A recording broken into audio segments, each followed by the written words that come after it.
Sean Payton, I mean, they were on the hook for this whole tampering thing because they were talking to Sean Payton for like 2 years. They wanted Payton for 2 years. I think they went after someone else, and that didn't work out. They definitely wanted Dable, but they didn't offer him because they were trying to wait on a big name. Yeah, McDaniel's like the fourth guy, so it might actually work. Like just because they didn't want him. Exactly. The reason this team, this franchise, would be inclined to have success is because it wasn't their idea. Yeah, exactly. They wanted to dump Tua, probably in the worst way. Yeah. So when he wins the MVP this year, I mean, the reason it'll have worked out is because the Miami Dolphins didn't want to have anything to do with it. They were all in on Watson. And now see what Watson's going to be. This is going to be a whole disaster all year long. Yeah. Tua's a consummate pro who they didn't want, so he might work out with the coach they didn't want, so they might work out like gangbusters. That's the one thing that really gives me rise for hope, though. I mean, if you've been watching this franchise over the last 20-plus years, you talk about fueled by self-sabotage. Yes. That is. That's true. You're Miami Dolphins. That should be on the billboard. Miami Dolphins, fueled by self-sabotage. The time. Wake up with Defo, joined by Lubie. Welcome to the Defo Show.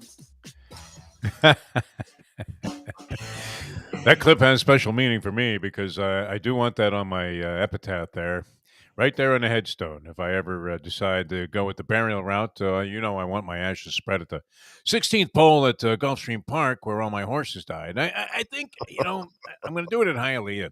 Although I had success at Hialeah as a handicapper, some modicum of success. It was one of the tracks I was capable of hitting on I don't know about consistent basis, but I felt pretty comfortable there because there was all kinds of wild stuff that happened there. Much like, not that it was chaotic or anything. It's just you had horses of high quality coming from all over the world to race there. So you were in there with a shot, even if you were betting some price horses, and you might have been able to get a feel for it. So Gulfstream would be more appropriate, though. 16th pole at Gulfstream. Calder would be even better, although it's not a racetrack anymore. Because that literally is where all my horses died. But if I'm going to have a headstone of any type, I don't know, should you have like a phony burial site just so people might be inclined? I mean, who, after I check out, who the hell is going to go visit my gravestone, though, Lubie? That answer would be 0.0 in terms of people. Would you think? Blutarski City. Well, look, to be brutally honest, my grandparents did the cremation thing, and it sort of left a little bit to be desired that you didn't have that service. Now, I'll say after the service, no one really goes to the gravesite. I openly admit that, but it's cool to have some kind of a service, and then we all go and we toast you at Hialeah for like the Derby or something. But there's got to be some kind of a celebration of the life of Jeff DeForest, and there's got to be something that's pre-planned. I tell you what, one of the and I'm not good with funerals because I don't really like to be around overwhelming sadness, and a lot of times.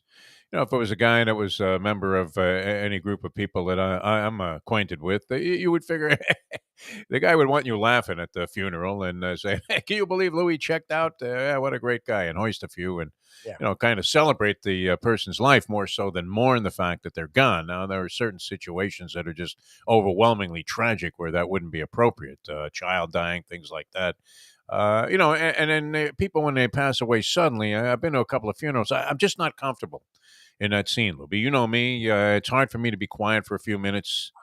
And, feigning solemnness, just isn't my bag. It just, it's not the way I feel about life. I feel like every moment is important. I don't want to get, too, philosophical here. But, yeah, it's not like I'm Khalil Gibran and I'm going to lay a bunch of stuff on you, like in clever sayings that you can quote to some girl, pretending that you're actually reading the book while you're on the quad with a little puppy on a rope, trying to act like, that's what we used to do, man. That's how we picked up chicks, with the Khalil Gibran little book there. Did you ever see that thing? I don't know. Probably wasn't popular when you were young. No. Khalil Gibran, look this guy up. And a bunch of clever sayings. I mean, things to live by, which was great. But in general, I don't do very well at funerals, and I would want it to be a celebration of life. But that should be on my gravestone, fueled by self-sabotage. Here he lays, may he rest in peace, Jeff DeForest, whose whole life was fueled largely by self-sabotage, including all of my betting exploits while I was in New Orleans. Good morning, Lubie. How are you? I mean, how we got sidetracked on death? Well, you just explained it. Yeah. I was wondering. It was a steady burning of capital while in New Orleans. I will say this: as much as I love the city, the casino there absolutely sucks in terms of payoffs on slot machines. But you keep. I don't want to jeopardize future freebies in New Orleans because I couldn't have asked for like better accommodations or free airfare. They're flying you up there now. Southwest Airlines has this open seating policy. Have you flown Southwest at any time recently? Oh my God, is this chaos? Oh, it's chaos. It's nuts. Okay, so if you're not in Group A, you may as well be in Group F, as in standing for fucked. Because you're going to be climbing over somebody into a middle seat that is extremely undesirable. I mean, as you walk onto the plane, the last ones to get on. And then, of course, if you're in Group C, you're the last ones to get off. Now, the Mustang and I got lucky. The first flight was not completely full because who's taking off for New Orleans at 6 in the morning? And check this out, Louis. This is an oddity. Do you find this bizarre? I mean, I know the airlines, are trying to streamline what they're doing. They're canceling flights. They're lowering the number of flights. The prices are supposed to escalate down the road. Not that I'm some travel expert, although I do travel a lot, but, mostly on freebie opportunities, right? I'm looking for the freebie junket to Atlantic City.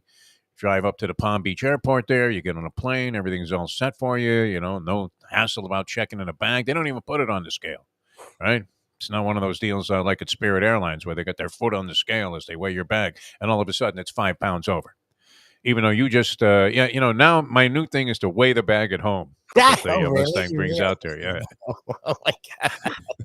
I've got like a giant meat scale, that just hang that bag on there.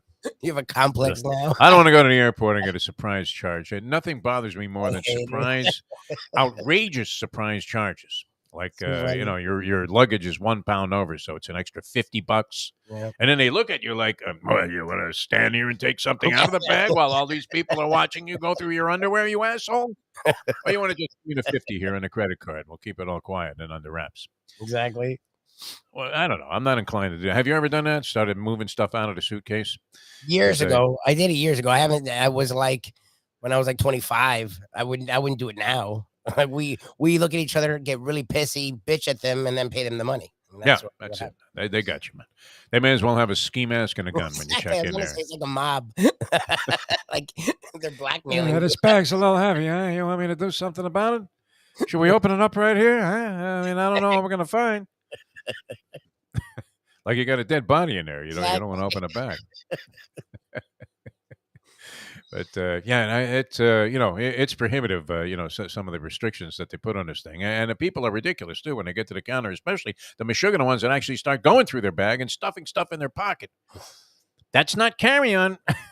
And then you'll see the guy that I don't know, just absolutely gets away with complete murder. Right? He comes on with like a giant backpack, something that looks like he's carrying a tuba inside. He's got another duffel bag full of stuff, and he's going on with the carry-on luggage like it was nothing. Yep. Nobody says a word. But the open seating thing, it's a mad scramble. I mean, so we're on this junket where you couldn't check in advance. All right, for some reason, off your telephone, you would have had to be on your home computer, but we didn't know that. So we ended up getting on the plane last. Now, oddly, with Southwest Airlines, with all of these different things that are going on in terms of flight limitations, they have a flight at 5:40 a.m. Fort Lauderdale to New Orleans. Okay, 5:40 a.m. And then another one, same airlines, at 6:05. What the hell? How many people are going from Fort Lauderdale to New Orleans on any given day where you would have 2 flights at that absurd hour of the morning to go to New Orleans, which is not a place you want to be dumped off at, but without having hotel accommodations ready and set. Now, most hotels will tell you, even, with the generosity of a freebie, they'll tell you that check-in is 4 p.m. Yeah. 4 p.m. Yeah, it's so now you're going to get there at 8 in the morning, New Orleans time, and have no place to do anything except just wander around a closed city. Bourbon Street, they don't even think about peeling the bums off the street. And well, they never do. But I mean, they're not even cleaning up what limited schmutz they clean up until about 9:30 or so, 10 o'clock. It starts to awake. Yeah, like 10. Wow, steamy there too. I got caught in a bad rainstorm on my walk of life. Wow, I mean, it was coming down, raining buckets, and then the bathroom in our hotel room became it kind of smelled like a hockey dressing room Oh, in the jeez. NHL because my shoes and socks got soaked while I was walking around New Orleans. It's not exactly, I mean, not to make any references to Ida or Katrina or any of the atrocious things that have happened courtesy of hurricanes to the city of New Orleans, because you still see, like, I don't know, I mean, is it weird to still see blue coverings and tarps on roofs of houses as you fly over the city? And you're landing and you're looking and you're going, wait a minute, how come these guys have like blue covers on their roof? Well, when was the last? They got socked last year, didn't they? With a Yeah. couple of, I mean, incidents anyway. I don't know if they were as devastating. Obviously, they weren't as like Katrina, but they got hit. It seemed like every hurricane that developed off the coast of Cape Horn there just had a beeline going into the Gulf, Yep. which was fortunate for the residents of South Florida. And I don't know, how do you feel about that? You're not rooting for anybody to be hit by a hurricane, No. but is it not a giant relief when it doesn't impact your city? Oh, yeah. A 100%. giant, you see that thing making that loop, and you're like, yeah, those poor suckers in Pensacola. Yeah, that got hit by Ida last year, Delta in 2020, Barry in 2019. So, oh my God, 3 years in a row that got hit by hurricanes. They haven't had a whole lot of luck in that regard. Well, every one of them looped its way into the Gulf of Mexico. And fortunately for the people here on the Florida coast, especially southeast coast of Florida, all of it, ducked out of our way. Now, does that mean we're due, Lubie? I don't like to think that way. Stop. I'm looking for a house. That would be my luck. We buy a house and then a hurricane comes. Just as Citizens announces that it's out of business that Exactly. morning. That morning. so just I think when Wilma hit South Florida, I had to run down to an office somewhere and plunk like 4,200 down immediately, or I was going to have no coverage. oh God. Anybody remember those kind of situations where they informed you like the day before? Oh, by the way, your policy is about to expire. You're like, what? I just paid the money like 3 months ago. Well, it's about to expire now, man. Those are the rules. You want coverage? Come on down. Bring me 4,200 right away. Oh my God. Yeah, I mean, it wasn't quite like that, but wow, I mean, they were socked with some rain, and I happen to be like, I actually had walked about a couple of miles away from the hotel, and I turn around now, and I look back and I go, oh shit. You can see it. It was sunny. I mean, when I left, it was sunny. I had my back to the weather that was coming in, and should have been able to sense it, but there you are. You're thinking, wow, this is wonderful here. I'm walking along the muddy Mississippi, and the next thing you know, the Mississippi was in my face. It was great. A couple of things, quick observations. We'll get into the world of sports here, but New Orleans is a great city. I love it. It has a slimy culture to it that is just incredibly appealing to me. I love everything about it. I really do. Now, some people would say that there are limitations there. Of course, the food scene is off the chart. Mike Mayo, the gambling gourmet, can attest to that. Anybody that's ever been there, even if you don't like that sort of thing, I mean, just getting a whiff from every restaurant that you walk by and rolling down the street there's so many good things. And eventually, you would have to be able to find something that was appealing to you. If, by the way, also, it just hit me, you're wondering why I got the 2-day growth. I hacked myself shaving, and it looks like I have monkeypox down here, doesn't it? No, I can't tell. I don't know. You can't see anything? Because to me, it's like a giant red strawberry of a cut. So I called downstairs because, I mean, I was bleeding like a sieve there. It was like a hemophiliac in shark-infested waters. I mean, just dripping blood all over the place. Because I made one of those weird moves, and you know how it's only semi-light in the bathroom? You don't have the same lighting that you do in your bathrooms at home. I don't know. What is the reason for that? They don't want you to see what you look like in a hotel because you look like a wreck from losing $1,000 a day before in their rip-off machines. It's dimly lit. Dimly lit bathroom. They don't want you to see what you look like in New Orleans. That's for sure. Is that true of all? No, usually, I mean, you turn on the lights in a Vegas bathroom, man, bright. I mean, you would think that you were getting ready to go on stage with Adele for her residency. Exactly. As a backup singer. Yeah, put that makeup on right. So I slashed myself, and I called downstairs. I said, hey, do you have any, like, first aid stuff? I really need, to pay some attention to this. This one's a severe one. Yeah, and you know what they did? They sent up Stitch Duran, the cut man. Nice. It was great. Hit that thing with some adrenaline. I had some, what's that metal bar called that they put on? The end swell? Yeah, I had a little end swell in there, and I was ready to go 12 with Larry Holmes. It was fantastic.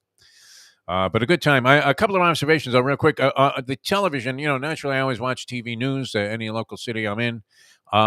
Miami, wow. I mean, girls, you deserve medals and should be wearing sashes there that recognize your beauty, and it's incredible. The hairstyles are not as good. We must have the best female hairstylists in South Florida of any city that I visited in terms of the way the women look that are on TV. Do they all get credit there? So and so's hair by such and such, by Johnny, by Gianni. It's usually like a name like that. Only one name for the hairstylist. There was like by Mo Schwartz. Some old Jew was doing these women's hair on a TV set. The sets are always cheesy. It always looks like the Steve Spurrier show to me. I don't get it. I mean, how hard is it to build a set? I mean, you would think you could look at any set in any big city and say, well, we should. And this is true, though. I mean, Miami has a lot of glitz and glamour on its news. That's maybe why some of these anchors go on to great national acclaim after performing down here for a while. It seems like they're always traveling to bigger markets, and the job is probably easier for them because they don't have to keep pace with the competition, which is looking very good. Not the case at all in New Orleans. Now, this is not a cheesy city. You would think that they could produce, TV at the highest levels. No? I mean, they've been around for a while. The other thing, too, that you'll get a kick out of is a big campaign for prep football. They all brag about having the best high school football shows on. It's Friday Night Lights coming up. So when we pay no attention to it here, do we? I mean, you're lucky if you catch like a clip on PBS. Oh, by the way, kids are in school and they're playing some football. No, I mean, I guess we showcase a little bit of high school. Big deal here. It's just not sports news here. Yeah, I mean, boy, they really get into it there. Yeah, Louisiana's weird. Really get into it. I mean, they are definitely football crazy. We had a free invite yesterday to watch the Saints practice at the Superdome. Saints practice. That was part of the junket there. And I guess they were inviting certain hotel guests. But who the hell would want to see that? I don't know. Why would I want to go to a Saints practice on a Sunday when I was barely alive in the morning? I mean, forget about the incredible intake of alcohol that you're consuming while you're in New Orleans, because it's, all parameters, all guidelines, all rules are off. Once I got past, and that was why it was very important to incorporate the very schwitzy, hot, humid walk of life into every morning. And then after that, it was literally helter-skelter, man. I mean, it was just mad scramble. See how many cocktails I could suck down in any given day. A lot of oysters. I mean, and I went to 3 different places. All very common. Yeah, I start out at Acme every time. That's always my first move, Acme Oyster House. And I think it's great. I don't know. Mayo's got this, highfalutin attitude. Mike Mayo, the gambling gourmet. And as soon as you mention Acme, he goes, with a face, right? You know how he does it with that face. There's a face. He doesn't like admitting it, but there's always a face. Like, oh, Acme. Always a face, yeah. Like, oh, geez. A very condescending face with this guy. All right. And now he likes Felix's, which we went to. And I would have to say, of the 3 dozen grilled oysters that the Mustang and I consumed on 3 separate days there, Felix's might have gotten the nod, a slight nod in a blindfold test as being the best of them, although very hard to distinguish, one from the other. I mean, essentially, they're all doing about the same thing. And Drago's, I don't know, have you been to Drago's there? That they have if you talk about grilled oysters, they have this giant flame going. I always want it to look like you have to call California Fire Rescue as they're grilling my oysters. Like a fireball that would only be seen somewhere in Yellowstone, and you're thinking, wow, these things are really going to be, very, very tasty the way that they grilled them up like that. And what the hell are they spraying on them to get that flame to jump up? Drago's, Felix's, and Acme. Those were my 3 joints. And they all did a great job. I would have to say there were no complaints about any of the food that was consumed there. It's a sodium bloodbath, as we said. I mean, you really need to make sure that you take your blood pressure medication if you're going to be rolling around the streets of New Orleans for any substantial period of time. All right, now with all that being said, they have a sports book there, at the Harris Casino. In fact, they have several of them. They have one out at the fairgrounds has a casino, and it seemed to me that there is such an inundation, such an infiltration of betting. Now New Orleans people were inclined to be gamblers anyway. Right, I mean that's been commemorated and documented in song, has it not? My daddy was a gambler, way down in New Orleans, right? House of the Rising Sun. There you go. Well, it's not the exact lyrics, but you get the idea. I mean, it's a good chance that you are the offspring of degeneracy if you came from New Orleans, some form of degenerate. And gambling very much infused into the New Orleans culture, but now even more so than ever.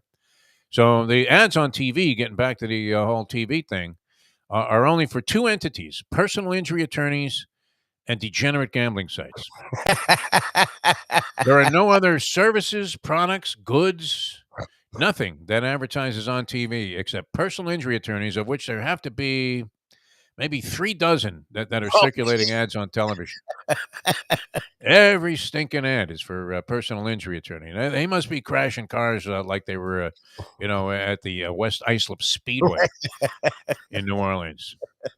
For all these guys to be able to make, what appears to be a very healthy living, at least in terms of just judging it based on their advertising budget alone, which has to be enormous to support the number of spots that they're airing all day long on New Orleans television. Anytime you turned on the TV, there it was. There was like Mo Bart, personal injury attorney. Yeah, Mo got me $115,000. And I wasn't even hurt. The sleaziest guys. They're not like anyone that you would ever go to. Yeah, I mean, some of them do their own personal appearances in these ads. This is the case here, and you're thinking that guy looks like the little guy that used to be sitting in the corner whenever you had to go and make a payment to your bookmaker. Yes, right? There was always one little wise guy. Hey, lost again, Defo? Huh? You lost again? It's like, listen, you fucking munchkin. Here's your money, right? And you just throw it in the guy's face, right? That's a guy like Hervé Villachez barking and chirping in the corner. What is it? Every bookmaker hire, I don't want to say midget, but a diminutive person little to person. just sit there and be a human annoyance. And it's really degrading to be insulted by for some reason. I don't know. Is that a bias against so-called little people? That it's even more insulting to have like a guy that looks like Eddie Goodell shout some insult at you. I did figure out, I had a couple of epiphanies while I was there, and we did figure out what is the ultimate degenerate move. The ultimate degenerate move, Lubie. The lowest form a lot out there through the years of degenerate cretin that you could possibly be. And it is this, and it's true, and I hate to admit, but I believe I've done it. Okay. And that is where you leave your kid in the car or kids in the car while you're at the track. Oh, Jesus. And you know how you tell the wife, well, I'm going to go out and bet a couple with the boys there, have a couple of drinks. I haven't seen so-and-so in a while. And she's like, yeah, sure. You're going to be gone all day. Why don't you just say it, right? Why don't you just book a hotel right down there by Gulfstream Park or Hialeah and, stay down there because you're going to be there all day. There's no way that you're leaving. Oh, no, I'll be back by 3. Don't worry about anything. You want me to stop and get some groceries on the way home? I'll be happy to do that. Uh-huh. But the lowest move is when you're so desperate that you drive to a racetrack and maybe, it's your turn or whatever the circumstances are, where you're having to pick up a kid from school. Now, and you're thinking, I want to bet the late double. And you're telling your 7-year-old child, listen, Johnny, just stay in a car. I'm going to crack the window a little bit and don't get outside. And if anybody comes by the car, you don't talk to them. Don't open the door for nobody, right? I'm going to be back in 10 minutes. And then, you end up, involved in 2 legs of the late pick 3. Now you got to stay for the last race. And, you're debating whether you go all the way out to the parking lot, schlep out there to check on the kid in the car, or just stay there at the track and have another beer. Oh, Jesus. Is that the lowest form, you think? That's pretty low, yeah. I mean, you said some crazy stuff. None of it was that. You're risking your kid's life for betting. Just stay right here. I mean, in this day and age, are you kidding me? Yeah, no, that's pretty low. At that point, you have to get a phone app. Just stay in the car yourself. Exactly. When you can bet anywhere, anytime. Oh my God! Julian says bet on the Jets to win a Super Bowl, and this really speaks volumes about you sicko degenerates that are betting preseason football. I would say this: the way to bet preseason football, and this speaks to the Greek and his desire to cash out early. He was 2-1 this week. But maybe bet like the first half only. Would that make sense? Based on the fact that you have heard whatever about starters playing and this and that. Because last night Atlanta's up 16-0. I was sitting. We went to Stingers after we got back from the airport. Get something to eat, and I'm sitting with a guy that we also know as Big Al, but it's not that Big Al that listens to the show. It's another Big Al. Okay. And Big Al is one of those guys. I love the guy, but do you have any friends in your life? And he's an older gentleman. But that when they speak to you, you have no idea what they're saying ever. It's like there was a character in the Clutch Cargo cartoons many years ago. There was a cartoon series called Clutch Cargo, and the big innovation there in animation was that Clutch Cargo's actual lips moved. The cartoon character, they had like a regular, somehow they had found a way to infuse regular speaking mouth or whatever into the thing. So his lips moved, and so Clutch Cargo. One of the characters in the Clutch Cargo series, was a guy called Mumbles, and that's what this was last night. I'm sitting there for almost an hour, and I never understood a word that this man said to me. Now, how do you react to that? I'm familiar with this, pattern. And, I've had conversation. Well, I won't say it's a conversation. Now, he could be telling me that he thinks my mother was a scumbag and my father was a worthless piece of crap. And I'd be sitting there going, yeah. Because I don't know what he's saying. I have no idea. I mean, I think he was talking about the game. Then he'll ask me about the Red Sox. He asked me if I ever met Mike McDaniel yet. But it took me a while to figure all this stuff out. I mean, I literally needed an interpreter. I don't know. Do you have anybody that you ever experienced like that where you really have no idea what they're saying? And how do you handle that? I just nod and smile. Yep, you're right. Yeah. Yep. Yeah, I had no idea. I don't know. He should be an accountant, this guy. No, he was very successful. I don't know. He speaks with a raspy voice, and I have no idea what the guy's saying at any time. So we're watching a game, and what I did gather from it, though, was it was 16-0 Atlanta, and I turned to him, I said, I suppose you have the Jets. He goes, and I thought, wow, he must have the Jets from that reaction. Colin Morikawa, by the way. Oh, my God. Oh, what happened with your thing? Oh, my God. I don't know if I would have won it with Morikawa. My friend Chip said that he would have cashed for $2,600 if Morikawa hadn't fallen apart. Morikawa is 9 under par and among the leaders after 3 rounds of the BMW tournament, which just took place over the weekend. And I'm very much in it. I think my guys were a collective 40 under going into the last round. Now, I wouldn't have won the thing because the final total, whoever won the pool, had his team went 18 under combined on the final day to win the pool with a total of 62 under. So, even if I had that same level of success, which I didn't, I could have finished maybe 5th or something with a good day on the final day. Morikawa, 9 under going into the final round, shoots 8 over par. Oh, no. He would have been better off. I don't even know if they had a cut in this BMW tournament. I'm not sure. It was a limited number of entries, I think. But, yeah, I mean, and I had rebounded from the grave because Tony Finau was 5 over par the first day, and I had him. Oh, my God. But he ended up, I think, 4 or 5 under par for the tournament, which wasn't bad. I mean, that was sort of like mid-pack, 25th, 26th place, but good enough, to erase the bitter feeling of thinking you were hopelessly out of it on day one. And I had another guy in the same situation, that guy in a big Austrian oak there, Straka, whose first name escapes me. But this guy's a big dude, and he knocks the snot out of the ball. He won a tournament this year, at least, I think, one. I want to say, yeah, he has 1 win this year, but he's been in contention a lot of times. And he was also over par the first day when everybody else was lights out. So you're thinking, wow, these two schmucks are going to cost me. But they both bounced back and ended up, 4 or 5 under par. So that was good enough. And this Morikawa shooting 8.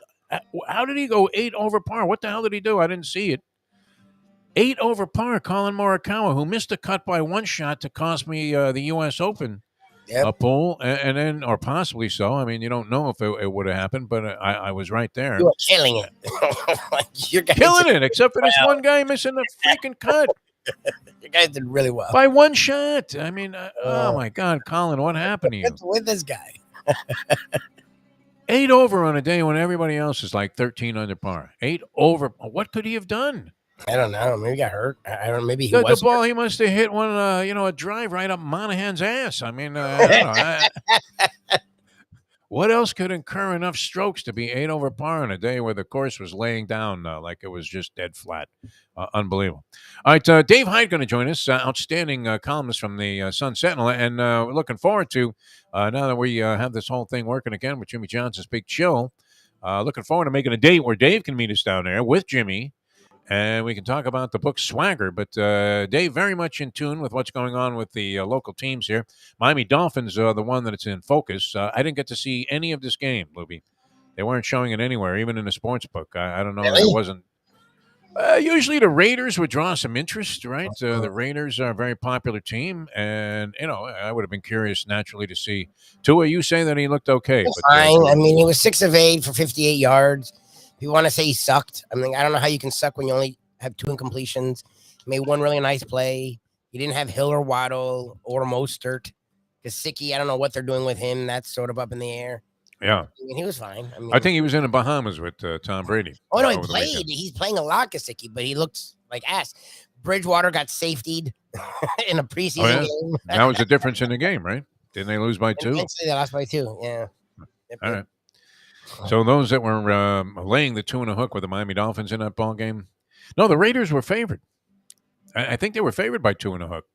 I don't know. I went back because the Greek when I had him on said he was getting a point with the Raiders. Getting a point. Oh, with the Raiders. Okay. Yeah, he had the Raiders getting a point. So I don't know what happened. I remember you saying that the Dolphins. I thought the Dolphins were dogs. Yeah, I thought they were dogs to the Raiders in that ball game. But it really doesn't matter because it is insane, people. Insane to bet the preseason. Look at what happened in this game. I turned to Big Al, and as I say, you must have the Jets. And he turns to me and says, I said, yeah, that's got to mean he has the Jets. And we're laughing. I sent Jersey Kyle because I saw the Jets looking pathetic. I sent him a text message that said that, that Joe Flacco eats donkey balls, which I'm hoping he doesn't release to the public because we don't need anything to compromise our chances of making it here. Said it now, so with South Florida Live. You've released it to the public. Flacco seems like a very decent guy. He was being interviewed either around or just after halftime in that game last night. I mean, a real well-grounded, how could you possibly have a beef with Joe Flacco? Yeah, he had a reasonably good career, no? Yeah. He won a Super Bowl. He won a Super Bowl. That makes him better than Marino. Sure. If that's the standard. That's what I would say. Yeah. Marino, then Flacco. Better than Marino. No, not quite, but nonetheless, he seems like a reasonably decent guy. I guess he's going to be the starter. They had a shot at Hack Wilson. He's up in the box there, and he's going to be. I don't know. You think they're going to work him all the way back for opening day in a couple of weeks off a torn meniscus and this bruised knee, which still is a great mystery how he managed to incur that injury off that play. I guess he fell to the ground awkwardly. What the hell would cause a young guy to suffer a tear like that? It looked like he just fell down, didn't it? Yes. It was kind of, I guess, with the Marino Achilles. Remember what a mystery that was? You watched him. I remember watching that game, and you're like, wow, that doesn't look like anything. And that was it. And essentially, it was never the same after that. Never. All right, we're going to come back with Dave Hyde of the South Florida Sun Sentinel. Get into a lot of things with Dave about the South Florida scene. Still talk about Durant out there. A little bit of a rumor, that the Heat are still in play. Is that true, or do people just throw that in the article because they need to fill another couple of inches of space in a newspaper? I think the Nets want more, and they're hoping the Heat will do more, and the Heat won't. So I think it's both the Jazz, because the Donovan Mitchell stuff popped up again, the last couple of days. Yes. Yeah. The Jazz and the Nets are not getting big offers, and they think if they keep naming teams, the Hornets, the Grizzlies, the Wizards, all of a sudden the Grizzlies want to package up John Morant and 3 of their young stars. Exactly. After taking Golden State to they had their thumb to the jugular of Golden State last year in the playoffs. And, wow, all of a sudden they need Durant. I don't know. I mean, as an aging Durant, he's great, but don't get me wrong. I mean, the guy's a terrific player, but still has shelf life left. But is a 37-year-old Durant really worth? He's 34. Is he 34? All right. LeBron's 37. Oh, that's right. Now LeBron's 37 in better shape than Durant, who's 34. That's actually true. Durant's had knee and back issues, which for a guy who's 7 feet tall. Well, and all of a sudden, though, LeBron James is starting to miss games due to physical, liabilities there, which never was happening before. As we all know that he's invested zillions of dollars in whatever training he does, because he is a remarkable physical specimen. Whether you like or hate LeBron James as a player, or as a person, or whatever it is that he's advocating, I happen to be a LeBron James fan. I mean, the guy's just been brilliant his whole career. I mean, and look, when you're not going to say and do everything right always when you're in those kind of positions, and when you're very much public. I mean, LeBron passes gas and Windhorse is smelling it. So what do you mean, little guys? Probably really enjoys it. Yeah. Hey, LeBron, do that again. I've had careers to just cover him their entire career. It was like poor Pedro Gomez didn't really want to be all the time assigned to that whole Barry Bonds thing. No. What a hideous assignment to draw. I mean, I guess you're going to be on TV every night. So if you wanted the airtime, yeah. But, I mean, it was just painful to watch every night. Barry, you want to say anything about the juice? Screw yourself. Listen, Pedro. All right, we're coming back with Dave Hyde here, the Defo Show. Jeff DeForest, Mike Lubie, Lubitz. Going to be back with you guys. That was an oddity. I'm sorry I missed out on the Degenerate Friday show. Although the professor also no show, was a no show on that. Yes, unbelievable. It was interesting. What do you think? And I was in the middle of a cold, so it was fun. You played the rave reviews. I mean, the most discerning of critics would be Jim Sarney. And he said that you were more than holding your own. So that was good. Congratulations, Louie. But at the last second, I happened to, recheck the itinerary for this trip. I'm glad you did. Mustang was convinced that we were leaving on a 6 p.m. flight. But it was 6 a.m. And, we had to do some scrambling. It was like Fran Tarkin in City. We had to get the dog to this boarding place where they go, and hope that the lady, very nice, we obviously have dealt with her many times there in recent months with the travel schedule, and she was able to take them in that night. Nice. Otherwise, what we were going to do, take Skippy to New Orleans? Yeah, exactly. An aging Skippy? And our other dog is young enough. She would have dug New Orleans, though, because, she has a little bit of voodoo mystery in her as well. All right, we're coming back with more wild, rabid Saints fans, though. They really get into it, man. Oh, yeah. Watching preseason football with some Saints fans is a whole different trip, and I believe they lost that game. I don't know. I didn't really see the end result, but they were in action the other night, on Saturday night, I guess it was. Yeah, they lost to the Packers 20-10. Yeah, that was the big focus, and people were going nuts, man. I mean, going crazy, analyzing every play. It was great. Very passionate fans there. I mean, I don't know, the Dolphin fans even in that category? No, not even close. I like New Orleans. Passionate fans, New Orleans. I mean, they really love their Saints there. Yeah, they're insane. Yeah, it's great. All right, Dave Hyde coming up in just a few minutes here. Hialeah Park, what a beautiful place. Absolutely fantastic. Boy, what a difference it is to go to a casino where you're in there with a shot to win. You may win. This was annoying, Lubie. It actually was annoying after a while. I don't get mad gambling, but, and you're thinking, okay, this can't go on forever. But it can. You always have good stories about Hialeah. Every time you always find some way you or the Stang to do something. It's the opposite. Stang's come out of there a winner many times. She loves it down there, man. She's the slot queen, by the way, which is fantastic. But she got shut out also. It was the old Chateaubriand thing, gambling for two. It's no good. It's not a good thing, because if you're losing and she's losing and you're both working off the same bankroll, it's very prohibitive. That's why Hialeah Park is such a great place, and why so many people love it. They're hitting jackpots there, one after another. The only time you saw the call attendant thing in New Orleans, unfortunately, was when there was something wrong with the machine. It was never like, for the hand pay where, usually you'll see a runner somewhere, coming out and giving a guy $2,000, and you're thinking, wow, man, that's great. Congratulations there. That's what's happening at Hialeah Park. So a lot more action. Very festive atmosphere there all the time, too. I mean, you never walk in there and it's like you walked into a morgue or something. Always people hopping, whether it's 9 in the morning or on the weekends now, Friday and Saturday night, up and open until 5 a.m. So you can party in there, have yourself a great time. Bet the ponies. And this week, is this the Travers coming up this week? I got to look at my sports calendar. I think we might be a week away from that. Although, doesn't Saratoga close after Labor Day? So we might be looking at the Travers Stakes. Yeah, I'm thinking the Travers is coming up on Saturday. What a great place to check out the ponies there and pound away. Champion simulcasting room, perfect accommodations. Now, that was another thing about New Orleans that I really don't care for.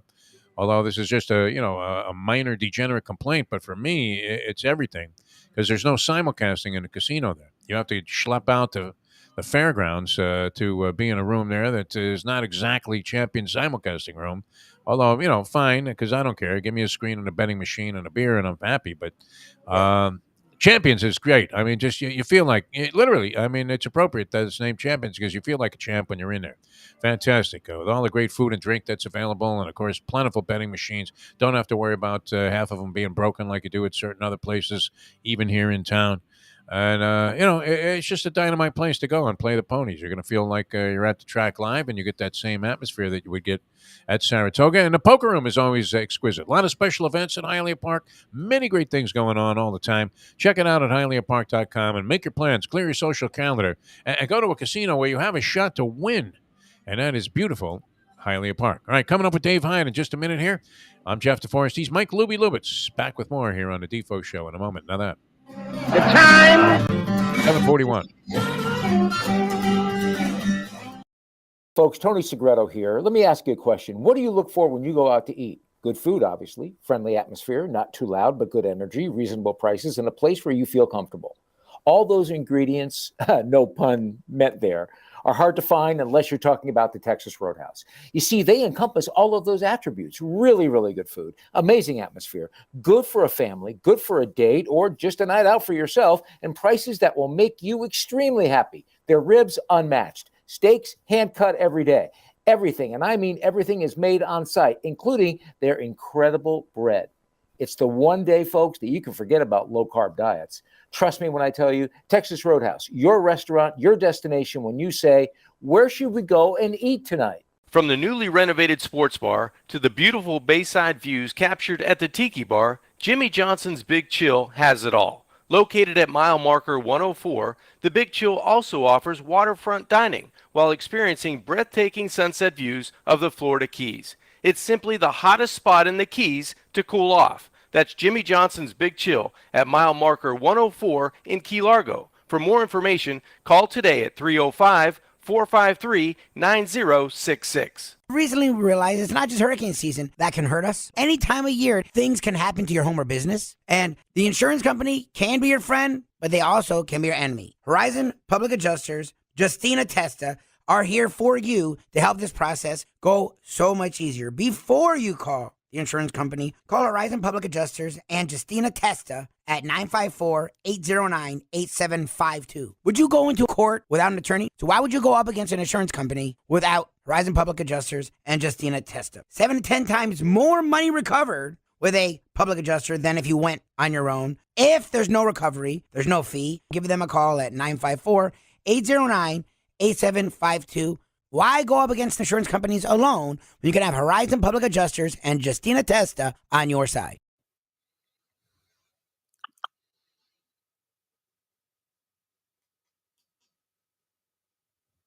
Dave Hyde. You're almost thinking about sending sympathy cards to your brothers in the media that had to attend that game, which I have the good fortune of not having to schlep down to these Dolphin games. But we've been equating it with the saga of Terry Schiavo, which you'll remember, Dave Hyde, where the family was begging Jeb Bush forever to let them pull the plug on this poor woman who had been in a coma for like 2 decades. And that's kind of what watching that game was like. I don't know. Were you forced to attend that in your duties with the Sun Sentinel, or as a columnist with pretty much free choice over what material you're going to put in the newspaper? And and make as your contribution. Did you find something out of town, perhaps, to cover that day? I did go to the game, and the lead Oh of my my God! column was quick. What's the phone number of the researchers who are studying brain damage from the NFL? I want to donate my brain. And the whiskey guy, you got him on hold. I mean, that's great. I want to donate my brain because it's been damaged. It's been damaged from the last couple decades. The best way to kick off your day is with Defo plus Lubie. We now return to the Defo Show.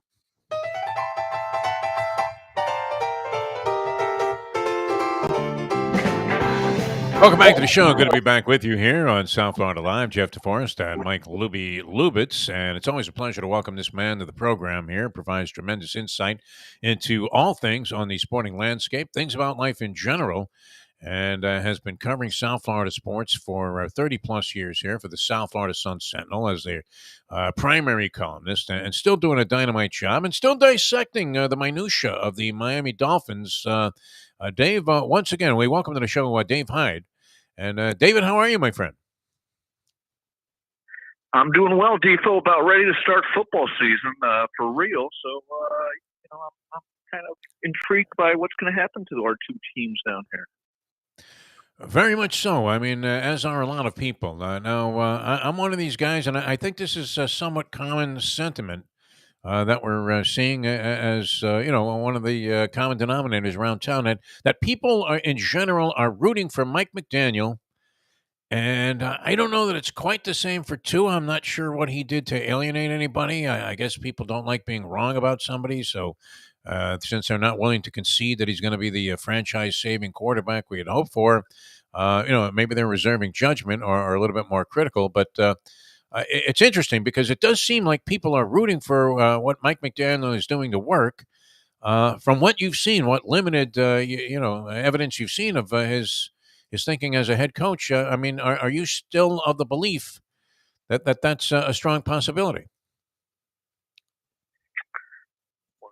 Well, I look. He's a fun personality, okay. And how many times in football do you get to use the word fun? So, and he's been really smart. He's changed the narrative around Tua from, struggles or not getting along with Brian Flores or tough love from Flores, however, to putting his arm around Tua and saying you're the greatest, and doing the Pygmalion theory of, act like talk to somebody like how you want him to be, and that's how he is. He's trying to talk Tua into, and you can see Tua has more confidence this year. He's got, I wouldn't say an attitude, but in a good way, but certainly more of an attitude than he did his first 2 years. So, I get what McDaniel's doing. And look, his offense, the offense that Kyle Shanahan and he ran in San Francisco, it was a really interesting offense that made Jimmy Garoppolo, took him to the Super Bowl. So it tells you, that there's some real positives to that offense. But we'll have to see we've been through first year coaches before. There's going to be a learning curve, no matter how good they are. And as a head coach, there's no one knows anything about Mike McDaniel. He didn't call the plays in San Francisco. He's never really run an offense, much less a team by himself. So, while I hope it works for football's sake, to show there's room for somebody with a sense of humor and more upbeat attitude than the stereotypical drill sergeant coach. We're going to wait. Everybody who is happy right now come back when they've lost 2 games. Yeah, I mean, I'm with you. I'm not a fan anymore, and it doesn't necessarily work with everybody, but especially didn't seem to be favorable to his progress. Plus, he was inhibited by injuries as well. But that whole Jack Webb approach of being the drill instructor, the old DI, it didn't seem to be working. And it cracks me up as a huge boxing fan and a guy that's covered a lot of boxing matches and listened in on the corners. A zillion times. So when you have somebody that's just berating their fighter the entire 10 rounds or 12 rounds, and they're constantly telling the guy, yeah, you know what, you better get in there and do something about this. And you're thinking the guy's winning a fight. Well, why are you being so critical? A little massaging of the sports ego probably doesn't hurt anything once in a while. So I would imagine this probably is a very comforting time for Tua Tagovailoa to have somebody that actually embraces what he's capable of doing out there. Yeah, I mean, look, the tough love approach of Brian Flores, you saw and you're seeing why he pushed Tua. After the first year, Tua said he didn't know the playbook. After the second year, there were questions, is he playing too much golf? Now everybody's praising him because before the game, the preseason game Saturday, he was out on the field a few hours before the game by himself running through the script of plays, sort of a dress rehearsal for himself. And that's the type of stuff that people are saying, well, why isn't he doing that the first couple of years? I think, I'm not saying Brian Flores was wrong. He was pushing to be something, to be an NFL quarterback. And now maybe with in his third year with a coach who, is more, for lack of a better term, maybe it's clicking in for Tua that oh yeah, you really have to work really hard to be an NFL quarterback. Well, Dave, Jimmy Johnson talked about it with us last year when we were down there at the Big Chill. We were lucky enough to talk to him for an hour, so we got into a lot of different things. And he said, and he's a guy that was always known as a hard, tough-nosed coach. But he said, and we play that clip. I play that clip all the time because I believe it. It's what separates good from great coaches. He said, look, I had to treat Charles Haley, Emmitt Smith, Michael Irvin, like he named like 6 people and he had to treat them all differently. And he did treat them all, and they all were great. So you would think great players don't need to be massaged. He's like, look, man, I could not talk to Emmitt the way I talked to Michael, and I definitely couldn't talk to Charles that way. So like I sort of am impressed by Mike McDaniel that he knows that. That's something that I feel like Flores didn't. It felt like Flores treated everyone the same, and good for him. It's sort of what Belichick has sort of done, and it worked for Belichick. McDaniel isn't doing that, and we've heard the other day McDaniel lost it. Like they had a really bad first half of practice, and everyone was so used to being the sweet, nice guy. And I read a lot of different things where he wasn't. He lost it. But he talked about it. He's like, look, when you just yell all the time, all they hear is yelling. So there's no differentiation. He's like, for me, I want, if I'm raising my voice, for it to matter. And he raised it. He brought it back down, and they had a great second half of practice. So to me, who knows how long that works? You just said it. If they lose 2 in a row, maybe it doesn't work. But the fact that he sort of thinks about stuff like that matters to me, because the great coaches do. Yeah, I mean, look, Pete Carroll has sort of been this way all his career. He's shows a different way than Bill Belichick, sort of a humane way of football. But let's. Jimmy was the Belichick way, okay, and that's what ultimately drove him out of football. He hated being that guy. That you have to crack the whip, be the lion tamer on a team all the time. But that's the way he thought. That's the way he won. That's the way he thought he had to coach, and that wore on him. But the question, have times change? Is Mike McDaniel better fit for the times? Let's remember, though, only one team interviewed him for a head coaching job. Yeah. I mean, I think Minnesota interviewed 12 people. A couple teams interviewed 10 people. Only one team interviewed him for a head coach job. So if he is this new way, then nobody else is buying it just yet. So that's the other part of the experiment here. But I'll be fascinated to see it because, look, he's very smart. You can tell that. Very personal. He communicates. And he kind of chuckles when people first meet him. I have a long story coming out on Sunday in the Sun Sentinel, and he chuckles when people meet him. The first impressions of the small brainiac, and then he's used to the questions. Can he lead a room and all that stuff? So he's a really interesting guy, and if he wins, then he'll open up a new vein of coaching, of going the even the more humane way than Pete Carroll has. And if he loses, it'll be a failed experiment and back to the drill sergeant. All right, you're really killing me here, Dave, because I may have to ante up that buck to catch that Sunday profile. No, it sounds great. I'm so tired of getting blocked from getting past the lead sentence and then having it disappear into a giant come on for the newspaper. But that'll be I think you can afford. You can. I think you can afford $1 to get 6 months of Sunset. I think you can. It's a lot of coverage. Do Yeah. it.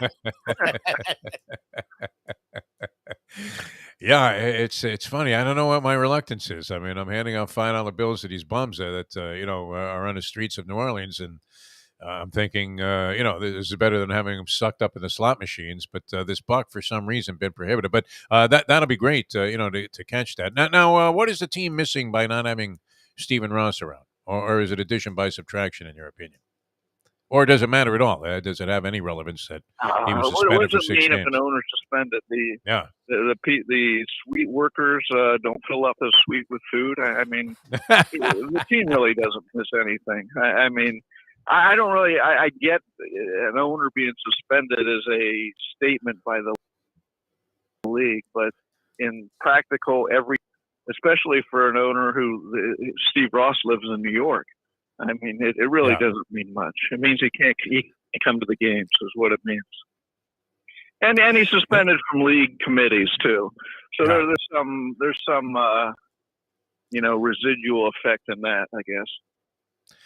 I don't know. I was reading an article that he's killing it at Hudson Yards. That their rentals are at a premium, and people are lined up to try and get space there. So it's funny too, because we get all excited about the different things that happen surrounding his presence as a Dolphins owner, and this is like a minor business for the guy, I guess, by comparison to what it is that he's really involved in. Where obviously his decision making has been much more sound.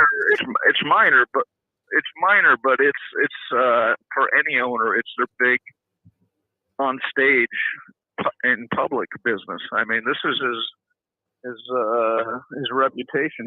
Hudson Yards is, if you've been up there, it's beautiful, but how he is as an NFL owner, and certainly in South Florida, is going to be who he is, how his reputation as a citizen down here. So, Dave, as we started this conversation, you said, I'm excited for the football teams. And for a second there, I was like, what's the other team? I was like, we only have one team. I'm like, oh, the Canes. So that shows you they're not the Marlins per se, where literally the Marlins season is going on. And I totally forgot. Someone asked me the other day, how about those Marlins? And I was like, Marlins? It's like, what? But we haven't totally forgotten the Canes. But Defo and I like to talk about the Canes. It's just really hard to get the conversation going. I found, because I live on Twitter where Defo doesn't, it hasn't been that hard this year, where the Canes chatter is at a different level. And you are seeing excitement, and they have sold seats out, and fans are ready to go to games. You're probably around them a little bit more than we've been around them these days. What is the vibe you're getting? Because it feels like people are really excited for the Canes this year, and I haven't felt that in a long time.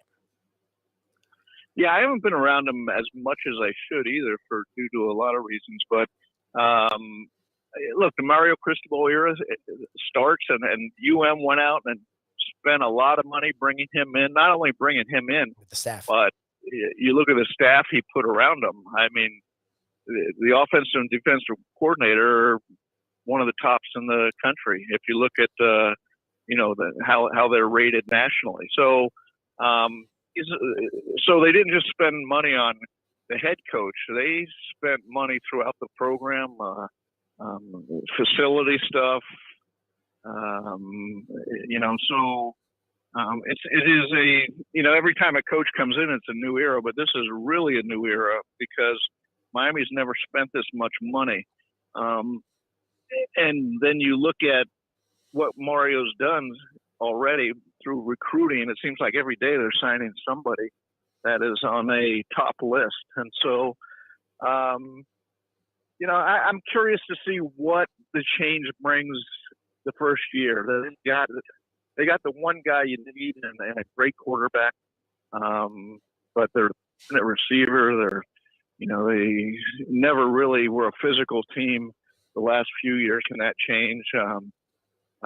Mario's intense. I mean, that's the first thing people talk about is the intensity. And so I'm just curious to see what change he can bring to a program right from the start. I got Van Dyke at like 80-1 to win the Heisman. That's probably going to go like a lot of my bets in New Orleans over the weekend, up in smoke very quickly. But it is sort of exciting, to see this. Now, where's Art Keogh today? That would be the question concerning the Canes. Where is Art Keogh, Dave Hyde? Do weird. we know? I just talked to Art. Nice. I just talked to Art last week, and this feeds right back into my Mike McDaniel profile.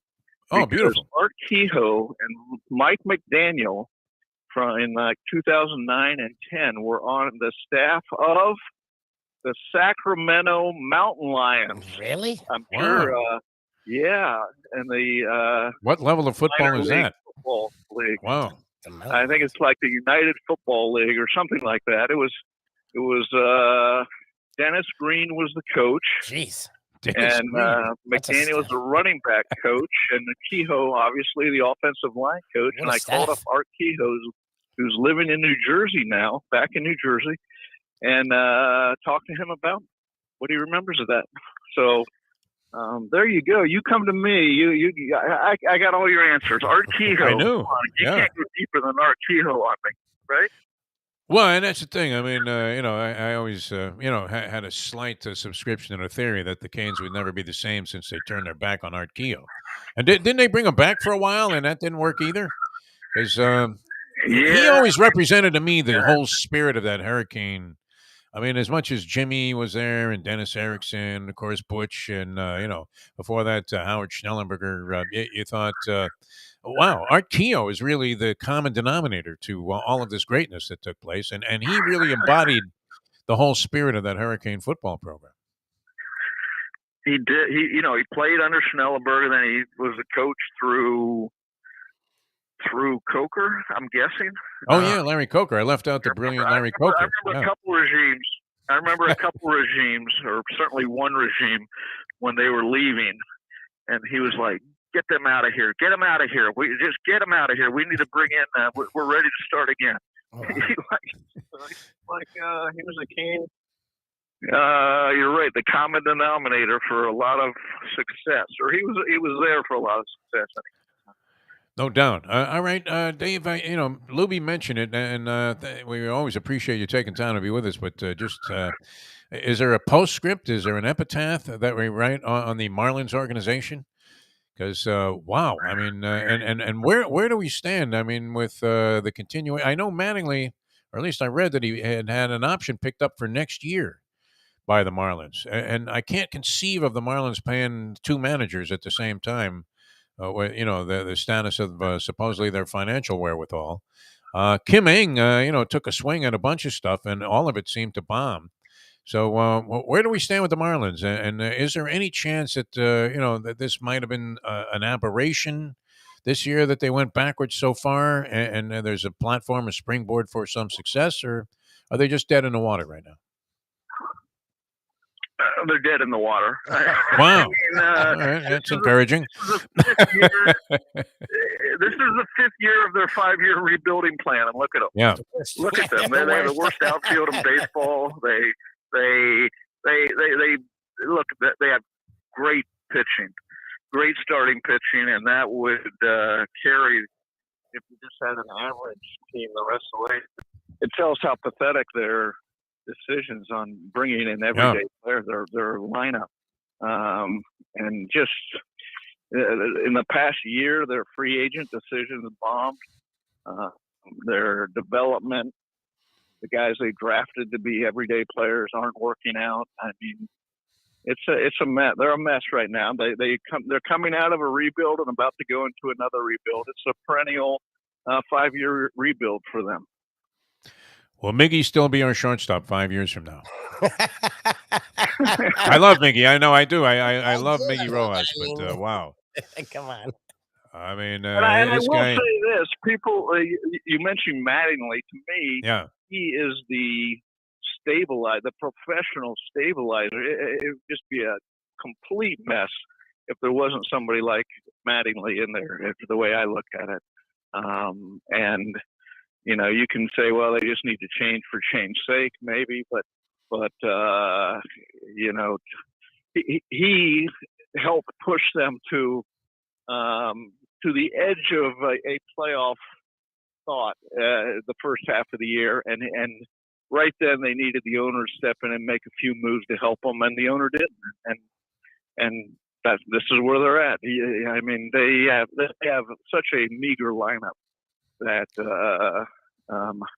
and they have such costs going out into the future for it, with some of the guys they signed last year.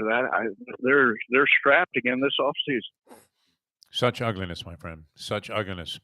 I think Miggy will be a longer tenured shortstop by even longer than Mark Belanger was with the Orioles by the time all is said and done. But it's sort of a reflection of where they're at, that they don't have anybody that could come in here and put a little spark into this order. And we've been hearing about all these prospects forever, and they don't really seem to exist, or at least manifest themselves as being that talented.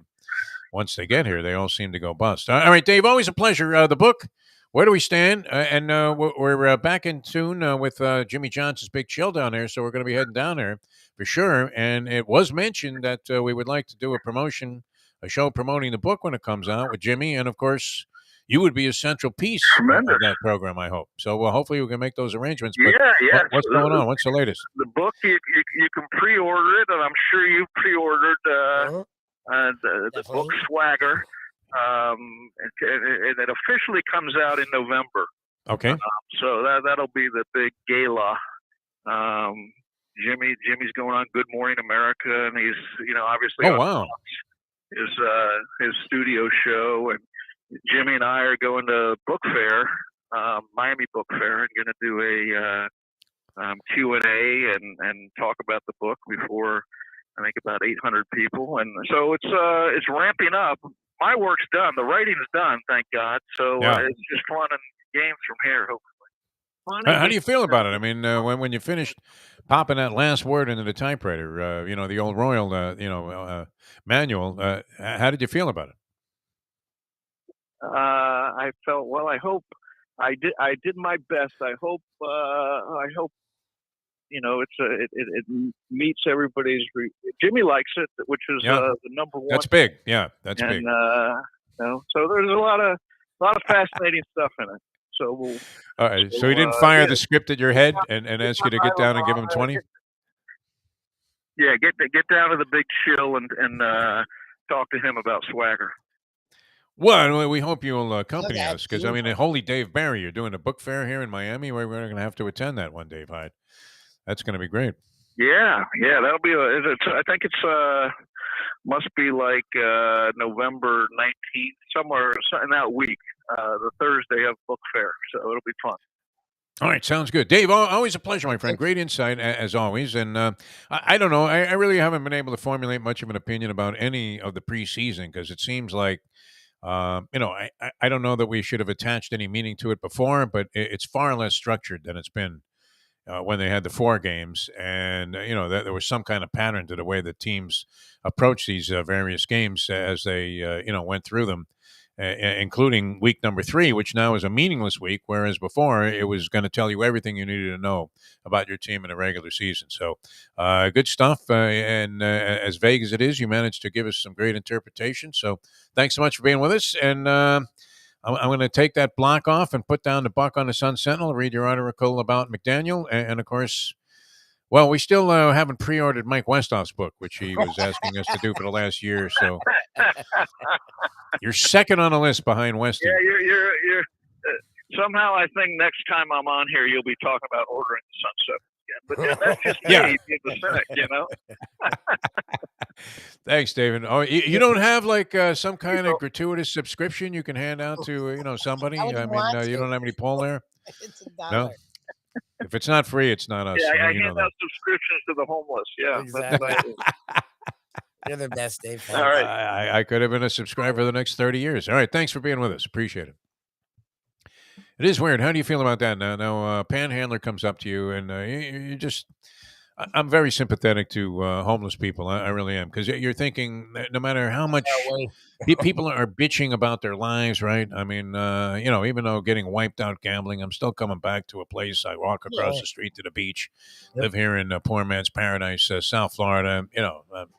Pretty much okay, and doing a job that I always love doing. So, with a lot of progress on the horizon, maybe even a whole second lifetime in this business, which is great. Although the days are numbered, Lubie. Days are numbered. That's for sure. Got to keep doing that walk of life. We're going to have to turn Mayo on to that. We'll be at the Even Keel Fish Shack later on today, by the way. Yes, If you guys want to come on out, that's Commercial Boulevard and A1A, Lauderdale by the Sea, my hometown. So I have little excuse in terms of saying I can't make it down there because it's like a 2-minute drive. We're looking forward to it. And it's almost like a trip back to New Orleans in some senses. Although, a little bit of a different thing, but, in terms of oysters and all of that, they're all over it at the Even Keel Fish Shack. So that should be a lot of fun later on. 12 o'clock today, that show will go live right here on South Florida Live, and then it airs on the radio on a variety of stations, all affiliated with. Do they still have the same call letters, that station? WNN. I don't think call letters change. Do call letters change? WWNN, yeah. I don't think call letters. So they're playing oldies music. So, if you catch an old Santana tune, I mean, that's the place. You're in the right spot. Got a black magic woman. And right out of that into the Mike Mayo lunchbox. But we'll be experiencing the lunchbox today. Mayo will be condemning my activities as being gauche in New Orleans, saying I really don't know what I'm doing. You made sure to do, instead of just Acme, you made sure to try multiple places. And that's what Mayo I usually do, yeah. does. That's what Mayo does. Mayo's not against Acme. He just, if he's only going to go to one, if he's only going to go to one, then he'd rather try something different. What he said is, if he's going to go to Acme, then he's going to go to other places. He didn't say it's sucked. But then he loves the Cafe Du Monde, which is the ultimate tourist trap, where you can get good beignets a zillion places. Yes. And he waits there like a sucker online. I mean, the line's down the block there. You're trying to push some donkey that's going to be pulling a carriage around Bourbon Street out of the way there so you can stand in the line there for Cafe Du Monde. Yes. And then what do you get? You know what? They have all these places now at the airport. You haven't been there in a while, New Orleans. They expanded the airport. 4 years ago. I mean, it's massive compared to what it was before. Really? Yeah, they had like a little newsstand, one restaurant. I mean, this was as recently as a couple of years ago. I know they were, undergoing the expansion, but I didn't think it was going to come to this. Where now, I mean, it's like a giant mall, and Cafe Du Monde has a restaurant there. They have much better restaurants in their airport than most airports, I would have to say, including an actual stand for Lucky Dogs. Wow. I was tempted. I mean, is it rude to get a Lucky Dog with chili and cheese on it before you board a plane? Yes. Because there's the smell effect, and then B, there's the aftermath smell effect. Yeah. If you're down in a couple of chili cheese dogs from the famous Lucky Dog configuration there in New Orleans, but they have right there. I mean, they always had a little stand at the airport, but now it's like a giant restaurant into and unto itself, the Lucky Dog stand. Incredible. And they have a bunch of other stuff in there, so really expanded. The security also became a maze. Used to be able to just roll right through there at the last second. No mas, my friends. Get there early. All right, we're coming back with more. We'll take up until 9 o'clock Eastern time. Mike Mayo's Lunchbox at 12 today on South Florida Live. I'm Jeff DeForest. He is Mike Lubie Lubitz. Yankee fans getting a little nervous, huh? Now they're booing Cashman, right? They just love the guy for making all of these brilliant moves in the offseason and then trade deadline. They thought, wow, Brian, you did it again, kid. Is he really good at his job, or is it just that they've spent so much more money than anybody else that, right? You can afford to have a guy that's making $300 million on the, injured list like half the season and still think that it was a good move. Right? Well, they can afford to make mistakes. That's the problem for the Marlins. If you go sign two players, they have to hit. If you make a trade, it has to hit. Like they make trades all the time that fail. They sign players all the time that fail. But they have so much money that it doesn't matter. They can just pick up where they left off. Very interesting, my friend. They're screaming in Milwaukee. Now, this is interesting because Josh Hader, who is the closer for the Brewers, who was lights out, was traded to the Padres. And from what I've seen, has he not blown a couple of games already? Yeah, in the short time he's been with the Padres, I mean, and just in horrendous Marlin-like fashion. where he came in there and just got lit up like a proverbial Christmas tree. Hadar giving up home runs and blowing big leads. But the Brewers are pissed that they made that trade. And so they're screaming as they've fallen 5 games behind St. Louis. And I don't know, is this Pujols' last season? Has he announced that he's finished? I don't know. He's doing something. The last 10 games, it's like 2000. It's like 1999. He had like 3 homers at the All-Star break.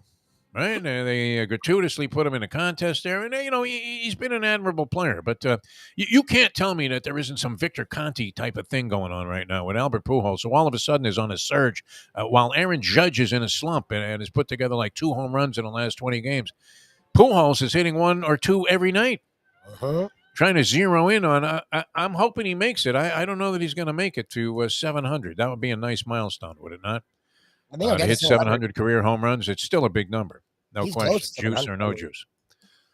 So, he's right there. He's like 7 away, something like that. Yeah, he's getting 700. Can he do it, though? I mean, you got to have a month left in the season. That's a lot of home runs for an old man in 1 month.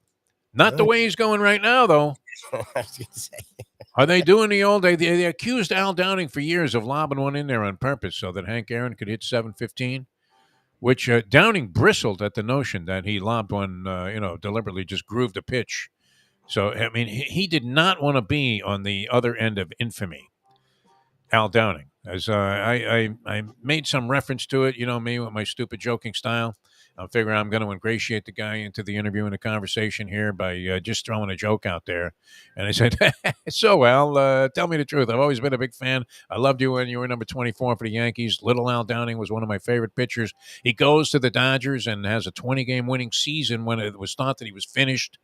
Right? I don't know if he had Tommy John or something similar, but he went from being a flamethrower to just, throwing a lot of junk up there, much like Tommy John. Surgery notwithstanding. And he obviously had suffered some kind of arm problem because he was down there for a little while. So I say, hey, Al, big fan. I give him the whole big build up there. The trumpets are blaring, Lubie. And I say, so you grooved one, huh, to Henry there? My God. It was like when I asked Gordon Soley if he could fake a little bit for me so I could pull a prank on Joe Rose. And Soley, a wrestling announcer, says to me in all sincerity as he hangs up the phone, I will not be a part of anything that's even of the slightest bit of a fraudulent nature. Okay, Gordy. I'm sure the Iron Sheik really had it in for for Dusty Rhodes to the point where he was threatening his children with death. And that was all believable. But Downing, that was it. He fired back at me like he was Bill Belichick, pissed off at a question. Just like rip me an ass. Like, why would he groove one to, Hank Aaron? Why would he want to be, he says, I'm trying to get the guy out. What do you think? Just happened that he threw a meatball there down the middle where sauce is still dripping off the thing. And there it went. Oh, it's going. And history is being made. Vince Scully, a brilliant call on the Hank Aaron home run. Actually, let, the whole thing simmer there for a little bit before he came back in with some commentary. All right, we're coming back with more in a moment here. Don't forget about Jimmy Johnson's Big Chill. Now, that's big. Now, was that a commitment there from Dave or not? It seemed like he danced around it and committed Jimmy Johnson to going. Yeah, well, Jimmy's there. It's his place. He didn't commit himself. Yeah, I noticed that. Didn't you? I'm thinking, of course you have to come down. Well, maybe he can't make it that day because he's busy. We don't have a day. Some people he can go. Some people have multiple projects working, whereas we are sitting here. We're all in Johnny Chan on this thing. But nonetheless, Jimmy Johnson's Big Chill, just a dynamite place to go. It's always great being down there. Larry Calvano, we thank him very much for his support of the program. And you know what? It's been a nice relationship that we've had because we love talking about them, and they love doing what they do. How was John, by the way, yesterday on the show? Did he make his return? Oh, yeah? Yeah, I love that you didn't even know. Yes, I had John Jimmy on. Oh, good. We had him for an hour. We talked a lot of Dolphins, and we talked a little bit of college football at the end. We talked lots of Dolphins, and then we went around the NFL for a little bit, just talking about who he's intrigued by, and then we talked a little bit about just college football overall. It's week 0 this week. I mean, teams are in action. Yes. Is your FSU Duquesne game, is that being televised somewhere, Lubie? Are you going to be watching it? It'll probably be late. Does Duquesne have a football team? I didn't know, but yes, they do. I Yeah? didn't know. I've heard of their basketball team. I'd never heard of their football team. I didn't know they had a football program. I'll be Never. honest with you, Lubie. Never. Yeah. So how do you get them on the schedule? I mean, if you're Mike Norvell. That's great, huh? Well, he didn't have anything to do with that. That was probably scheduled years in advance. Imagine, I mean, you're the AD there at FSU, and you're sitting there going, maybe we can get Duquesne to play us. Yeah, exactly. Not very high expectations from you on the FSU team. Anyway, if you're going to watch all the games, and I have the slate of them here somewhere in my New York Post. Oh, here it is. The slate sucks this week. Talking about, it didn't, the professor said it wasn't overwhelmingly exciting what they're doing here, week 0. But it used to be one game, and it's like everything else in sports today. Now it's like 17 games that are played on week 0. Remember, it was the Kickoff Classic years and years ago. And the Canes, I want to say, were involved in the very first one, somewhere circa, late 80s, the very first Kickoff Classic. And now week 0. There's 11 games. 11 games. College football. The best game is Nebraska Northwestern, because Northwestern has hung around the Big Ten middle pack, and Nebraska's been disastrous, and this is really the last year for Frost. So he has some expectations this season. So that's the best game. That's 2 Power 5 teams playing each other. 2 Big Ten teams actually playing each other. Yeah, but that appears to be among the least competitive, at least according to the odds makers, of the games that are on a slate. Now, Utah State is favored by 27 over hapless UConn. Which I don't know. They fired their coach, who was also was he not involved in some kind of perverse behavior? This coach at UConn, he was like a nutbag. Yeah, right. And they had tolerated the guy to the tune of like 5-87. Yeah, they finally let him go. But they're 27-point dogs in their game to Utah State, UConn. But other than that, the biggest spread, at least that I have in front of me, is Nebraska 13 over Northwestern. Yeah. Who you say, Mike Lubie should make a very representative showing in this ballgame, going on the road to Cornhusker territory. And Northwestern's been the better program the last few years under Fitzgerald. Yeah. So I get this is Frost's last stand. So Nebraska's supposed to be better this year. We'll see. All right, we'll see what happens there. Never really cared for the Nebraska program. The Cornhuskers always rooted against them. It didn't matter who they had. They always had these little quarterbacks that were running around and throwing these flare passes. I hated the option. Oh, my God. It's as stupid as football. Giant white guys up front trying to block these massive, speedy defenders. Always a frustrated look. Although they got such favorable treatment back in the day, right? Did they not? When the Dr. Tom was the head coach there, and it didn't matter. They could lose 3 games in a row; they still be ranked number 1. Yeah, it's very Ohio State-esque, yes, 100%, as by modern day standards. All right, so that gets underway this week. The pressure too, is he going to debut his college football show on the network? And I know where he was when he was missing in action on Friday, Louis. Where was he? Because I didn't know. So I know exactly where he was. He was in Georgia. Oh, okay.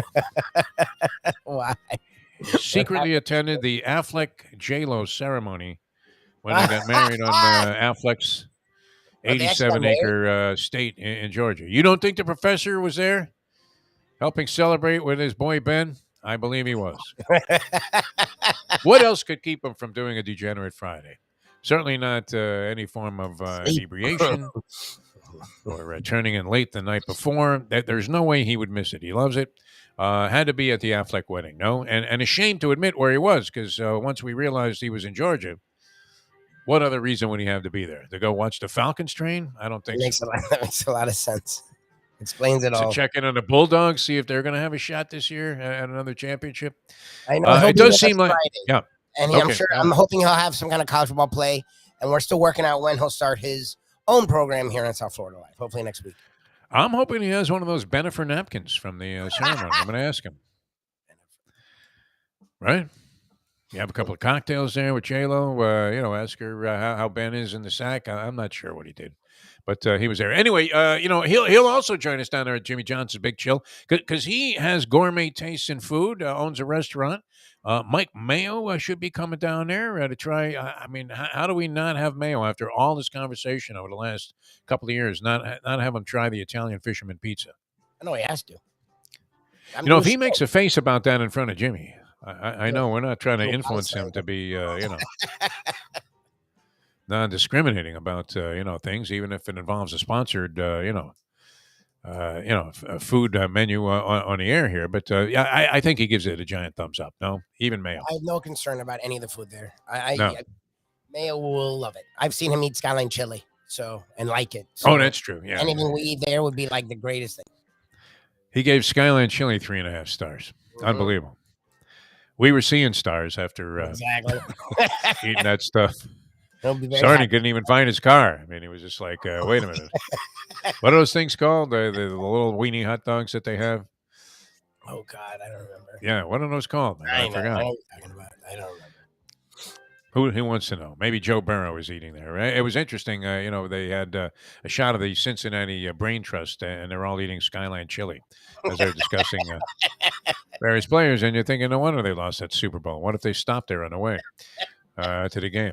All right, we're coming back with more. Jimmy Johnson's Big Chill, mile marker 104, the Overseas Highway, Key Largo, where we can't wait to get down there. Jimmy's got the book coming out, Swagger. They do a great job, food and drink. It's a dynamite destination. If you're just relaxing for a day, you're looking for something great to eat on your way in and out of another destination in the Keys, or if you're looking for accommodations, check that out for sure at jimmyjohnsonsbigchill.com. Exquisite accommodations there, and good enough where a couple of families can kind of share a room and really have a good time and have lots of elbow room too. Just absolutely fantastic. They have these giant 3-bedroom places that are available, and you can have the accommodations there. People come in from all over and just rave about their stay at Jimmy Johnson's Big Chill, mile marker 104, the Overseas Highway in Key Largo. All right, I'm Jeff DeForest. He's Mike Lubie Lubitz. Thanks for tuning in, everybody. Appreciate all the comments here on the chat line. Try and get to some of those and get into a little bit more in the sporting world. I can't believe it, though. You didn't know that about the professor? No. The Affleck wedding? I know they had a wedding. I didn't know they actually. She usually gets engaged for years and then it ends. This is really only the third time she's actually been married, I think. She usually doesn't get to the wedding. I mean, a big joke is she has more rings than Tom Brady, which I don't know. Yeah, it's about like 3 times for J-Lo, but she's had like a zillion engagements. She's been engaged a kept lot. throwing them off. Yeah. A-Rod and her, weren't they engaged? They were engaged to be married. He had a giant rock he gave her. Yes, and they never got married. Did he get it back? What do you think? I don't know. He probably did. I think he got the car back also that he gave her. Probably did. Not that she needs the money. I mean, come on. She's got a Vegas residence. What is that worth? When she does a dance show, and she does American Idol, or she did, maybe not anymore. She's fine. That residency for a few months in whatever Caesar's Palace or wherever she's doing a thing is probably worth more than the Denver Broncos. So it's quite a bit of cash. All right, we're coming back with more in a moment here on the Defo Show. Jeff DeForest, Mike Lubie Lubitz, returning in a moment. Now that. It's 8:27. Ponies in Style at Champions, the outstanding simulcasting room at beautiful Hialeah Park. Yes, the grand old lady of thoroughbred racing has never been more vibrant, and you can wager on the races from the top tracks around the country while enjoying a cocktail at the Brass Rail Bar or any of the fine food served throughout the facility. If poker is your game, you're covered in Style, and you can play all your favorite Vegas-style games, including blackjack, craps, and roulette, in Hialeah Park's sizzling hot casino. Get a player's card when you walk through the door for all kinds of generous amenities, including our favorite, free play, when you come out to the ultimate casino and entertainment destination, Hialeah Park. Hey folks, Tony Segreto here. You know, since day one, Catholic Health Services has been part of Old School. And since we've started letting people know about them, it's changed their lives. You see, Catholic Health Services, while being recognized as one of the top places for stroke rehab in the country, it's also about a group of people who not just excel in what they do, from the doctors to the nurses to the therapists, on and on and on. It's how they do what they do every single day that separates them from the pack. They do it with a passion, unmatched, and the inclusion of family in every step of the process. Trust me when I tell you this. If you want the best, unmatched rehab with a special group of skilled, caring people. There is truly only one place, and that one place is Catholic Health Services. These days, we're all looking for comfort anywhere we can find it. Thank goodness for Landlubbers Raw Bar and Grill in the Plantation location, because they are making sure you are as comfortable as possible. First of all, they're not only open for delivery and pickup. All you have to do is go to landlubbersbarandgrill.com for both pickup and free delivery. Their hours have changed a little bit. Monday through Thursday from 3:30 to 10, and Friday, Saturday, and Sunday from 11:30 to 10. You're going to have the best wings in the world. You're going to have a great burger. You're going to have their amazing soups. Again, Landlubbers Raw Bar and Grill. It's nice and easy. Just go to landlubbersbarandgrill.com for both your pickup and free delivery. Thank goodness for Landlubbers for making you always feel right at home. Are we all in stable but critical condition? Is that the way all life is, Lubie? In a general, more figurative sense? Would you say you're in stable but critical condition? I believe you are right now. Probably. On the threshold of getting married in the early portion of 2021. Don't you think it's a little soon, kid? You barely notice woman. What are you doing? We've been together 4 years. Well, I guess you know enough. How much longer do you want her to put up with me? Is it you that's pushing for this? It's equal. We're both very happy and in love. It's very gross. Oh, my God. I mean, it's a foreign concept. You have to understand where I'm coming from. 0 for 2 with the walk. And, right now I think I got a 3-2 count in the marriage number 3. But and only because of the benefit of a really poor call on a ball that was clearly right down the middle of the plate. One of those Angel Hernandez calls. Get out of here. Enjoy your trip to work with lots of laughs thanks to Defo and Lubie. Now on the Defo Show.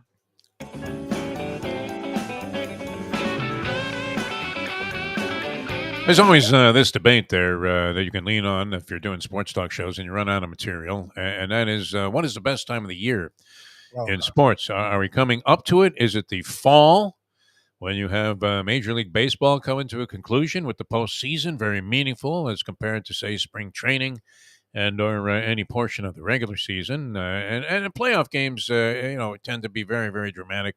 Major League Baseball. You have an added element this year with an extra wild card team. Now, does that mean, have they switched the format? Is it still a one-game sudden death in the first round of the wild card action that goes on in Major League Baseball, or have they switched that to 2 out of 3? Because I know the World Series is scheduled to go into November again. I think they switched it. I remember seeing Met fan friends being grateful that a whole season doesn't come down to one game. Yeah. So okay. So that's what I believe you're correct on that. Somewhere, if you're watching, I've seen that. Let me know. All right, and the Mets. I mean, this is interesting because it's not like they're melting down. They lost to the Yankees last night, 4-2, but their lead over the Braves very tenuous as a division leader. So you would be subjected to the almost cruel and unfair. I mean, deciding factor, which would be that one game.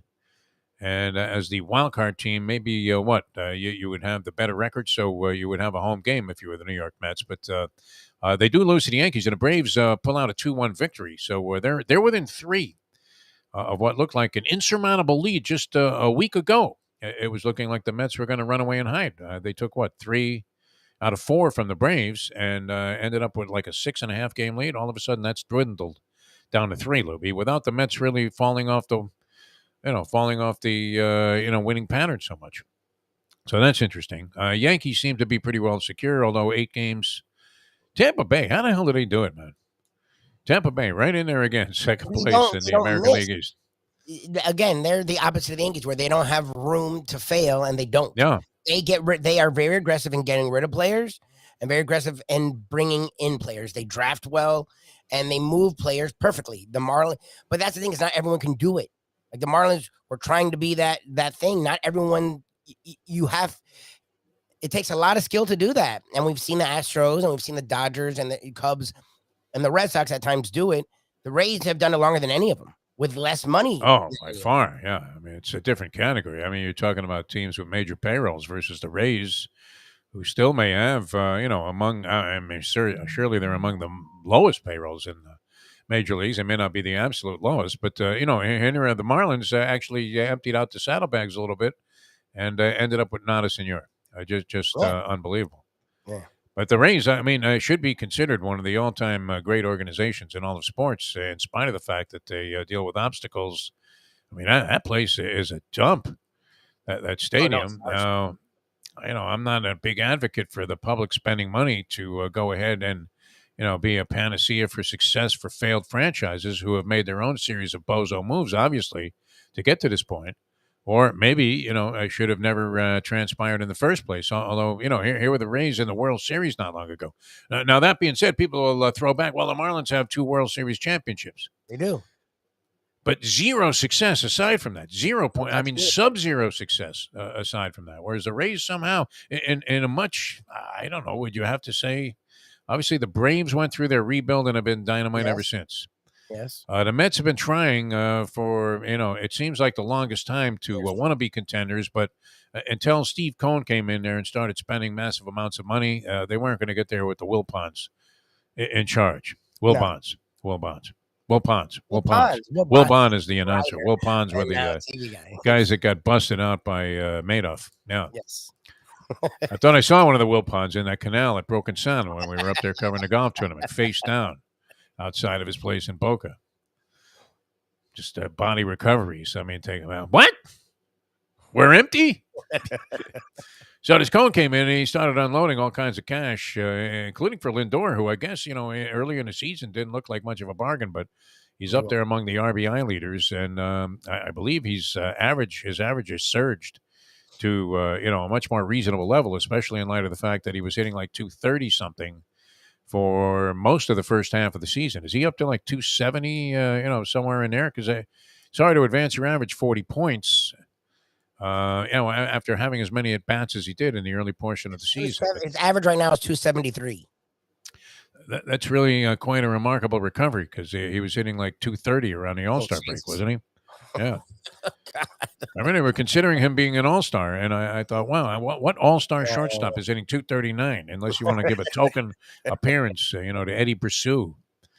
The hell. Unbelievable. So, I mean, that format change will be beneficial because, I mean, to be subjected to, the just arbitrary possibility of the result of a one-game playoff is, something very treacherous for a team that battled all season long and maybe might fall out of that spot where you're somewhat protected, because you're at least, going through without having to be involved in something as treacherous. A one-game playoff, anything can happen, could it not? You take the worst team in baseball and put it out there against the number one team. One game, any circumstance can take place. Especially baseball. Yeah, seemed like a very unfair test. A couple of quarterback battles still going on there, although one has been decided. What were the odds that Darnold was going to beat out Baker Mayfield once that acquisition was made by Carolina? You would have to have thought 0.0. Well, that was it. Once they made, look, I think both are very similar in where they are in their careers. But when they recency bias, they went and got Baker Mayfield. Now they've already seen what Darnold is. Yeah, if you were going to play Mayfield now, nothing's set in stone. Like both those guys are, like no one's a franchise guy. So whoever's showing out more is the guy that they'll go with. Like Mayfield doesn't have that job locked down. Like it's been an odyssey there at quarterback, huh? Kind of like, going all the way back to Jay Fiedler. Oh, well, here. With the Miami Dolphins. Jay Fiedler. Wow. I mean, he was the best of them, too. That's the most amazing thing about all of this. Yep, and I hated him. Now, is he going to go down? Will his legacy, Jay Fiedler, as a quarterback with the Miami Dolphins, where he came in with a bum shoulder and came out not exactly looking like the second coming of Johnny Unitas, but, it wasn't half bad. I think had he been 100% healthy and had better wide receivers, maybe he could have succeeded because he looked dynamite. And that was the thing. I mean, it's hard to make a judgment on a guy based on just one performance. But when he played in that 62-7 whitewashing of the Miami Dolphins with Jacksonville, and there were people there in Jacksonville that felt he was better than Mark Brunell, who started that ball game and got them off to like a 31-0 lead or whatever it was. And then Fiedler came in, and he looked great. Now you're saying, wow. I mean, I could understand Wannstedt's interest in wanting to have this guy be the quarterback for his team. And, it made sense. But then he was hurt before he actually got here. Right. Part of the Dolphins, legacy in terms of front office wisdom is that they like to have guys that are permanently damaged or crippled come in and play quarterback for them. As evidenced by Dante Culpepper being the choice over Drew Brees. The one guy's in a wheelchair, coming to the interview, and the other guy is just throwing a rock all over the place. And they let whatever team, physician was with the club at the time look at these guys, and they go, I don't know, man. This guy, he won't be able to lift his arm above his shoulder there. And, he's going to struggle to be able to wash his car in the future. And, you pass on this guy who goes on to, all of his Hall of Fame stature was established after that move. Yes, yes. He was not a Hall of Famer with the then San Diego Chargers. He was all right, but they let him go. Yes, for younger Rivers, who was cheaper. Yes. Yeah. Breeze was good with the Chargers. He became a top 10 quarterback ever with the Saints. 15, whatever you want to rank him. He has a lot more records, and he's the one that's gone after the records in a way that Brady hasn't. No, he was great. Brilliant. Now, some of that could have been Sean Payton, who, by the way, I saw him doing a little commentary. And what is the deal with ESPN? They're what kind of contract did this Joe Buck and Troy Aikman work out where they don't even have to be bothered with the exhibition games? And so we're subjected, unfortunately, and I want to like this man. Levy? But I wish he would just shut the fuck up. Louis Riddick. Yeah, it was Riddick, Levy, and someone else, because it wasn't Greasy. Orlovsky, the quarterback. Dan Orlovsky. Because I remember I saw them Thursday, and it said ESPN, and I'm like, okay, so are they having this backup crew? That was the old crew, and Buck and Aikman are doing Monday, and I never got around to watching last night. So that's interesting. Last night, I turned it on, and there they were. Same crew, which, just too intense.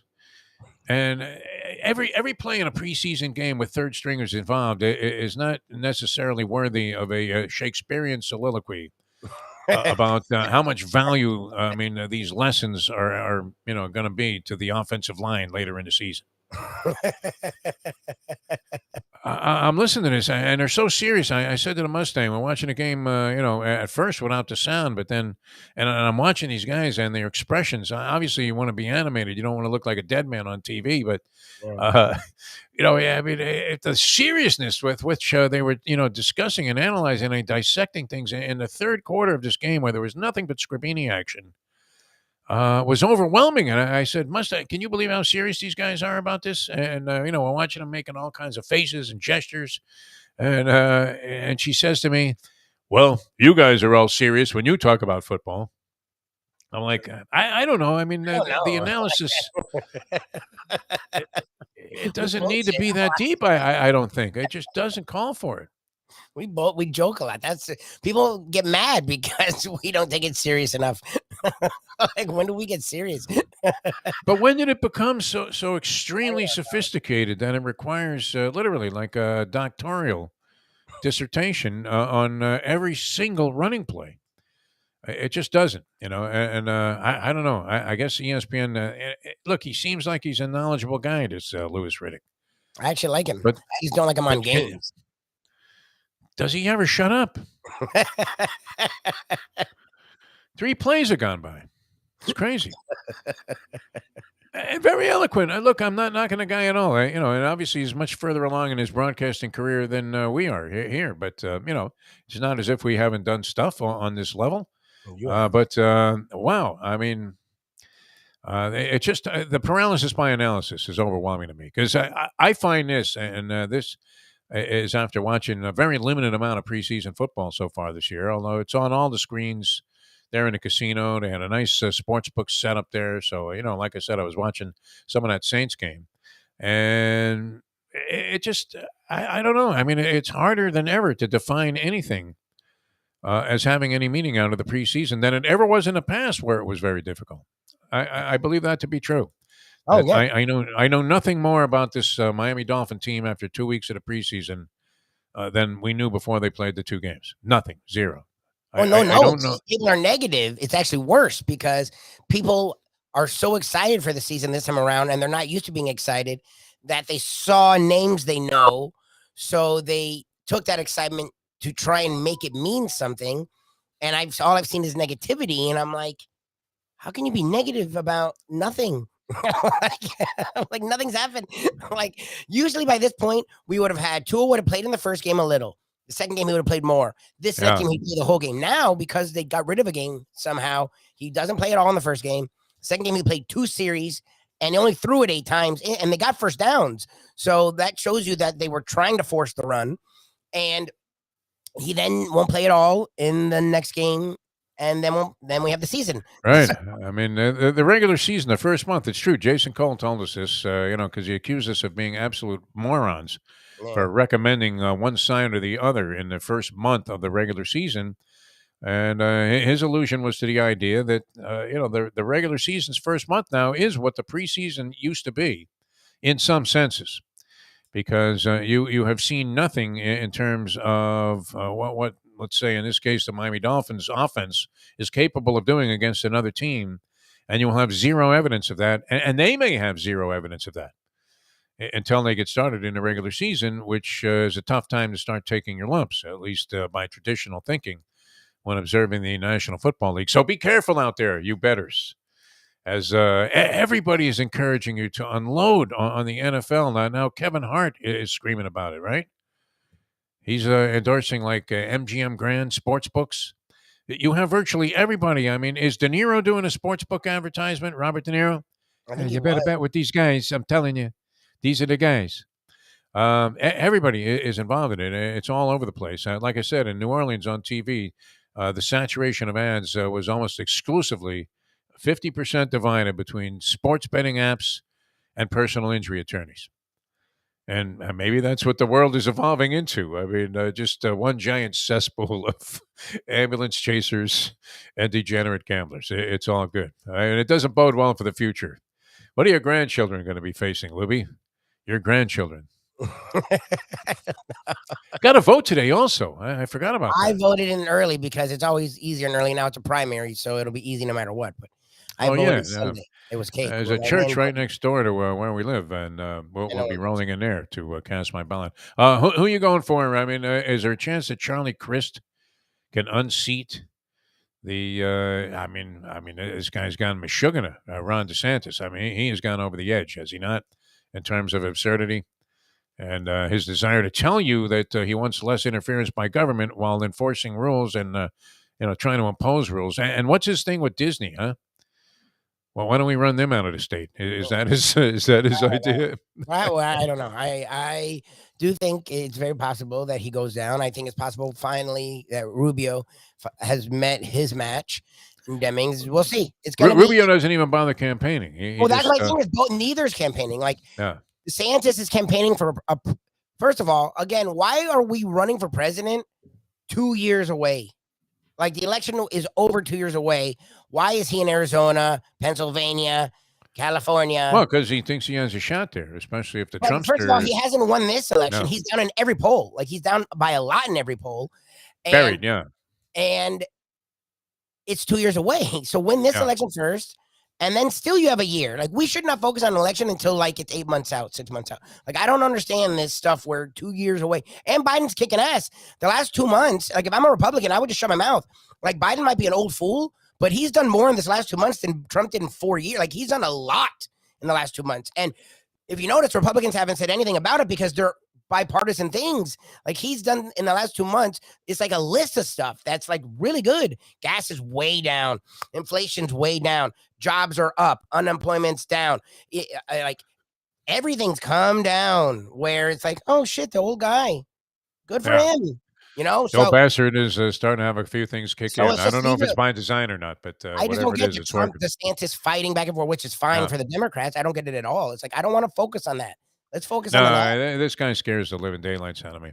There was a brief moment after he was named governor, and the guy that you liked that was running against him, was found in some meth lab with a couple of hookers. Gillum, yes, Andrew Gillum. Yeah. I was really on board. Now, you were a huge advocate of this guy, fine judge of character. And I was with you. It was like, okay, anybody but this right wing. Yeah. DeSantis, but and then he did a couple of things in the very beginning from an environmental standpoint that I thought were actually signs of life, as they say on the racing page. And then after that, it just, lately, of late, it's just Meshuggah. I mean, the guy's been a nutbag. But that's today. Okay, so I have to remind myself to get out there. So, and what about this Nikki Fried, governor campaign? I'm not sure. She's like the Secretary of Agriculture or something. Yeah, she's the only Democrat that won last time. She went against a staunch Republican who was already in office, and she unseated him. So I'm excited for her. She's not gonna. I don't think she's gonna defeat Chris, but I'd rather something different. Whatever side you're on, I feel like we should want something different. So go out, vote, whatever your party, whatever your affiliation. Primaries are for both parties, so go out and vote today if you haven't already. Marco's got to go down, man. I mean, enough of this clown. Well, he's not up. I don't think he has. He's not. I don't even think he's involved in the primary. Oh no, he's what? Probably running unopposed there for the Republican ticket. He's done such a fine job. I mean, he doesn't vote. He doesn't even go. What legislation has he been responsible for except to get rid of daylight savings time, which in and of itself, is a major accomplishment compared to most. That's his one thing that he's an advocate for, other than making sure everybody has a gun, and that women essentially are living like they were living in Iran. I mean, it's great, Marco. Way to go. I know nothing about this other woman, Val Demings, except her commercials. I just like the way she calls out, "Listen up, Marco Rubio." Yeah, I like that. She's aggressive. Yeah, that's good. I like it. That might get my vote right there, Val Demings. I mean, anything but this guy. That's the way I look at it. I'm sorry, people, if that offends your political viewpoint. Even people who are Republicans will admit that. I don't see the appeal of the man. I mean, he just always looks like vote. He never goes. He's like bottom 5 in attendance. Like literally, he pops up the last 2 months before an election, wins, and then never goes to DC. He's always here. Yeah. This isn't DC. He's more evasive than Belichick at a post-game press conference, too. I mean, he goes to the Hamina School of Politics, always. The Ralph Cramden School. Whatever they ask him about, it's always Hamina, unless it's something that appeals to the very, very far-right wing agendas, which, then all of a sudden he's comparing, this thing where they get some documents out of Mar-a-Lago to Nazi Germany. Okay, way to go there, Mark. It was legal. Like, what are you talking about? It's getting more curious, I mean, as to what was there also all the time. All right, we're coming back with more. We'll wrap things up on this fine Tuesday. Great being with you. Tomorrow we go old school with Tony Segreto. That's brought to you by Texas Roadhouse Restaurants and Catholic Health Services. Thursday, we'll have the Hialeah Park Trivia Challenge, always a blast, with Dave Gurgly. And Friday, the professor will probably have to make the admission on the air that he was at the Affleck wedding. He's probably trying to sabotage it. and he wasn't able to. I've seen some of his appearances here and some of the defamatory statements he's made about not only Affleck, but his condemnation of the entire city of Boston. I don't even think he liked the movie Good Will Hunting, which, look, no matter what you think of Ben Affleck, you have to give him credit for that. That was a stroke of genius. I love that movie. I know. I don't think Ken does like. I thought he thought it was hokey. Robin Williams was great. The whole movie was brilliant. It was really good. Fantastic, right? All right. And who was the British actress that was in there? And Driver. What was that now? Minnie Driver. Yeah, Minnie Driver. Yeah, very good. Which is what Colin Morikawa was swinging on Sunday. I like this kid. I mean, it's amazing how degenerate gambling can turn you into just a vicious attacker of even the most likable of athletes. Or he's a choker. This guy. Well, I mean, I wasn't saying choker. I mean, it was more along the lines of, listen, I mean, something very evil. You blank sucker. Nice kid, too, man. A great story. The viciousness of seeing your money go up in smoke. All right, we're back with more. We'll wrap things up in just a moment here on South Florida Live. Jeff DeForest, Mike Lubitz returning in a moment. Now that. The time. Have we accomplished anything of any significance here today? No way. I don't think that's our objective. It should be. It's 8:53. Folks, Tony Segreto here. Let me ask you a question. What do you look for when you go out to eat? Good food, obviously, friendly atmosphere, not too loud, but good energy, reasonable prices, and a place where you feel comfortable. All those ingredients, no pun meant there, are hard to find unless you're talking about the Texas Roadhouse.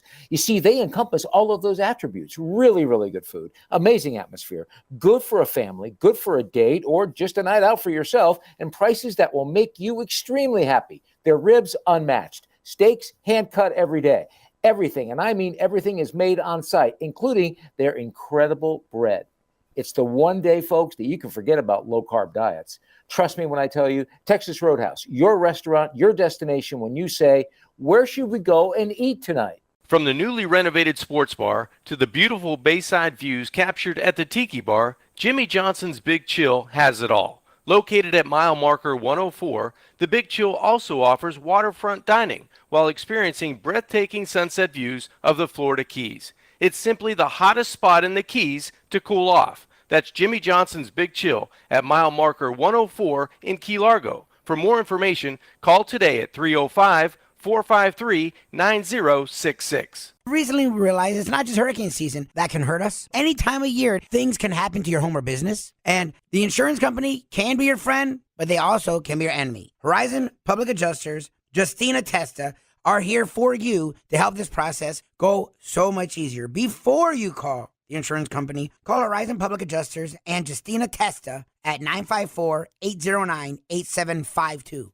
Don't gamble in anger. She hit the daily. Very calm. Think it through. If you need a little help, don't gamble in anger. I get a panicked phone call, and he says, "Do you have any extra cash?" I go, "Yeah, I brought money with me to Atlantic City." He goes, "Well, I can't get any more out of the card because the Mustang went wild and emptied the daily allotment of cash." Double nickels, man. She went for a nickel on her card and a nickel on mine. The best way to kick off your day is with Defo plus Lubie. We now return to the Defo Show. All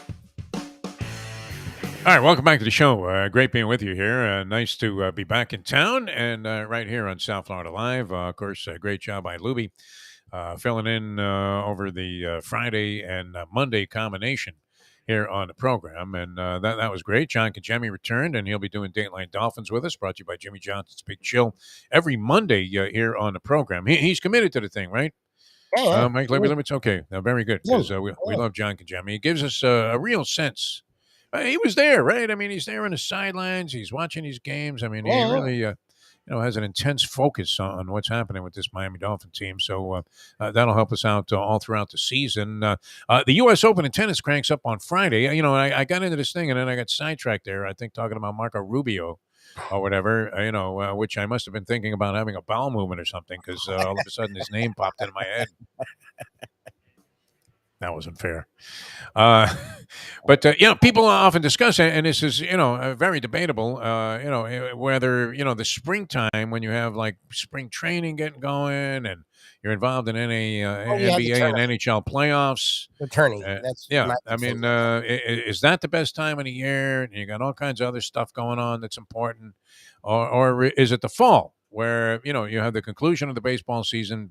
I enjoy playoff baseball. I don't care how boring the game has become in general during the regular season, with all the strikeouts and the lack of action, and the fact that people can't do the simplest thing as professional athletes, and that is manipulate a bat a little bit so that you don't have these hideous shifts. Which I couldn't be any more opposed to making a rule dictating how you have to play defense. If you wanted to put all 11 men on the line of scrimmage in a football game, you should be entitled to do it. No, I mean, you can't tell a defense that you can't. You can't tell a defense just because guys don't know how to hit to the opposite field that they all have to play, in a designated spot. How are you going to regulate that? What kind of idiotic rule is that you're going to try to administrate where teams can line up and play defensively against certain hitters? That's ridiculous, isn't it? By its very nature. It's one thing you want to throw a runner out there on second base to keep games from going 36 innings. Okay. Look, games evolve, things evolve. It seems to be working out, even though a lot of people, are there still baseball purists, or did they all pass away? Some baseball purists. Some exist. Yeah, where, you still want to see pitchers hit and things of that nature. I don't know. But, I'm in favor of, trying to find a way. It doesn't seem to be bothering too many people the way they end these extra inning games. Each team is in there at least with a shot, and you're probably going to see a run scored in the 10th inning, and if not there, as soon thereafter, with the leadoff guy on second base. But even with that, they can't get a guy.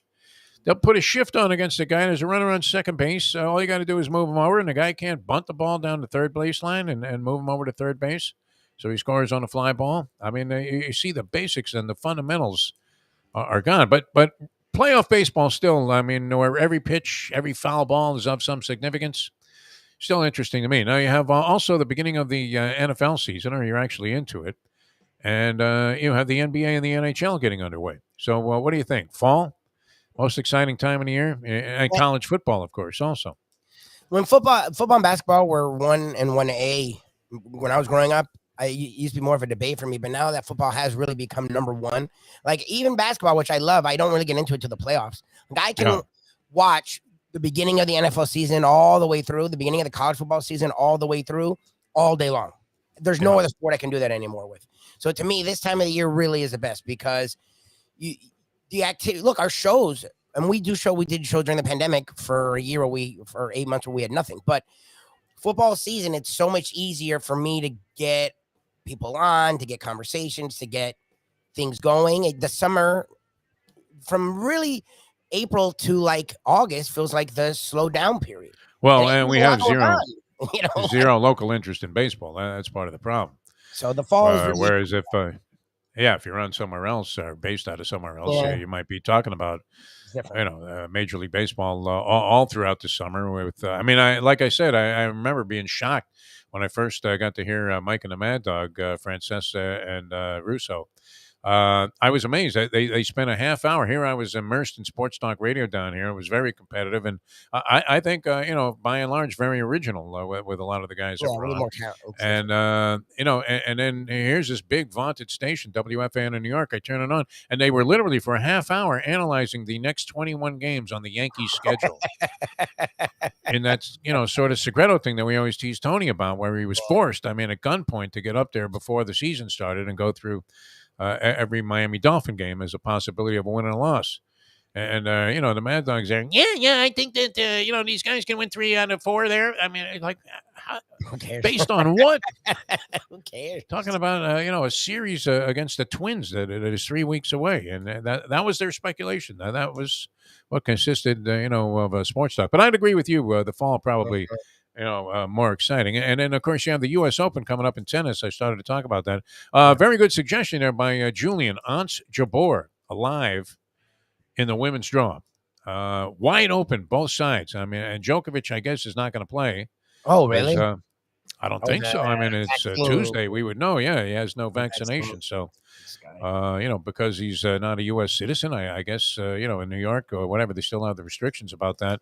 So he would be out. Zverev, who's number 2 in the world, is out because remember that hideous ankle injury he suffered in the French Open. So, and the men's side wide open, absolutely as wide open as it's ever been. Nadal will be going for 3 of the 4 slams.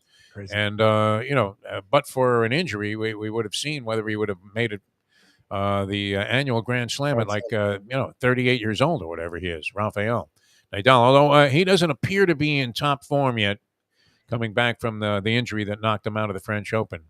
Or the Wimbledon, I guess it was. The Wimbledon semifinal, Wimbledon semifinal.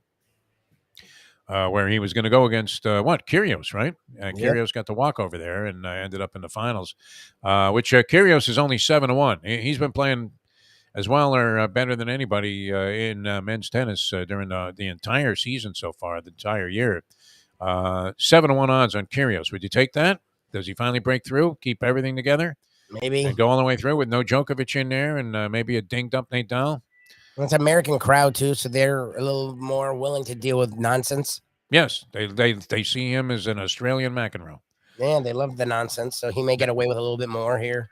They love Jimmy Connors. And he was an irascible sort in terms of his tennis behavior. So, they should be interesting. Anyway, Ons Jabeur, I'm with you. Julian has a shot, no question. But so does any number of women that are in the tournament.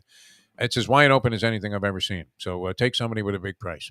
All right, we have to get out of here. Hey, thanks. A lot of fun being with you all morning long. Thanks for tuning in. Appreciate the participation there on the chat line. For Mike Lubitz, I'm Jeff DeForest. We will see you next time. And don't forget Mike Mayo's Lunchbox live from the Even Keel Fish Shack. If you're in the neighborhood there in South Florida, if you're down here in town or visiting from somewhere else, fantastic. Still tuning into the show. Catch us there noon to 1 with Mike Mayo's Lunchbox here on South Florida Live. All right, we'll see you at 12 o'clock. Till then, for Mike Lubie Lubitz, I'm Jeff DeForest saying thanks for listening and tuning in, everybody. See you next time as we leave you know that. The time. It's 9:03. Let's go to eat a damn snack. Look what they done to my show.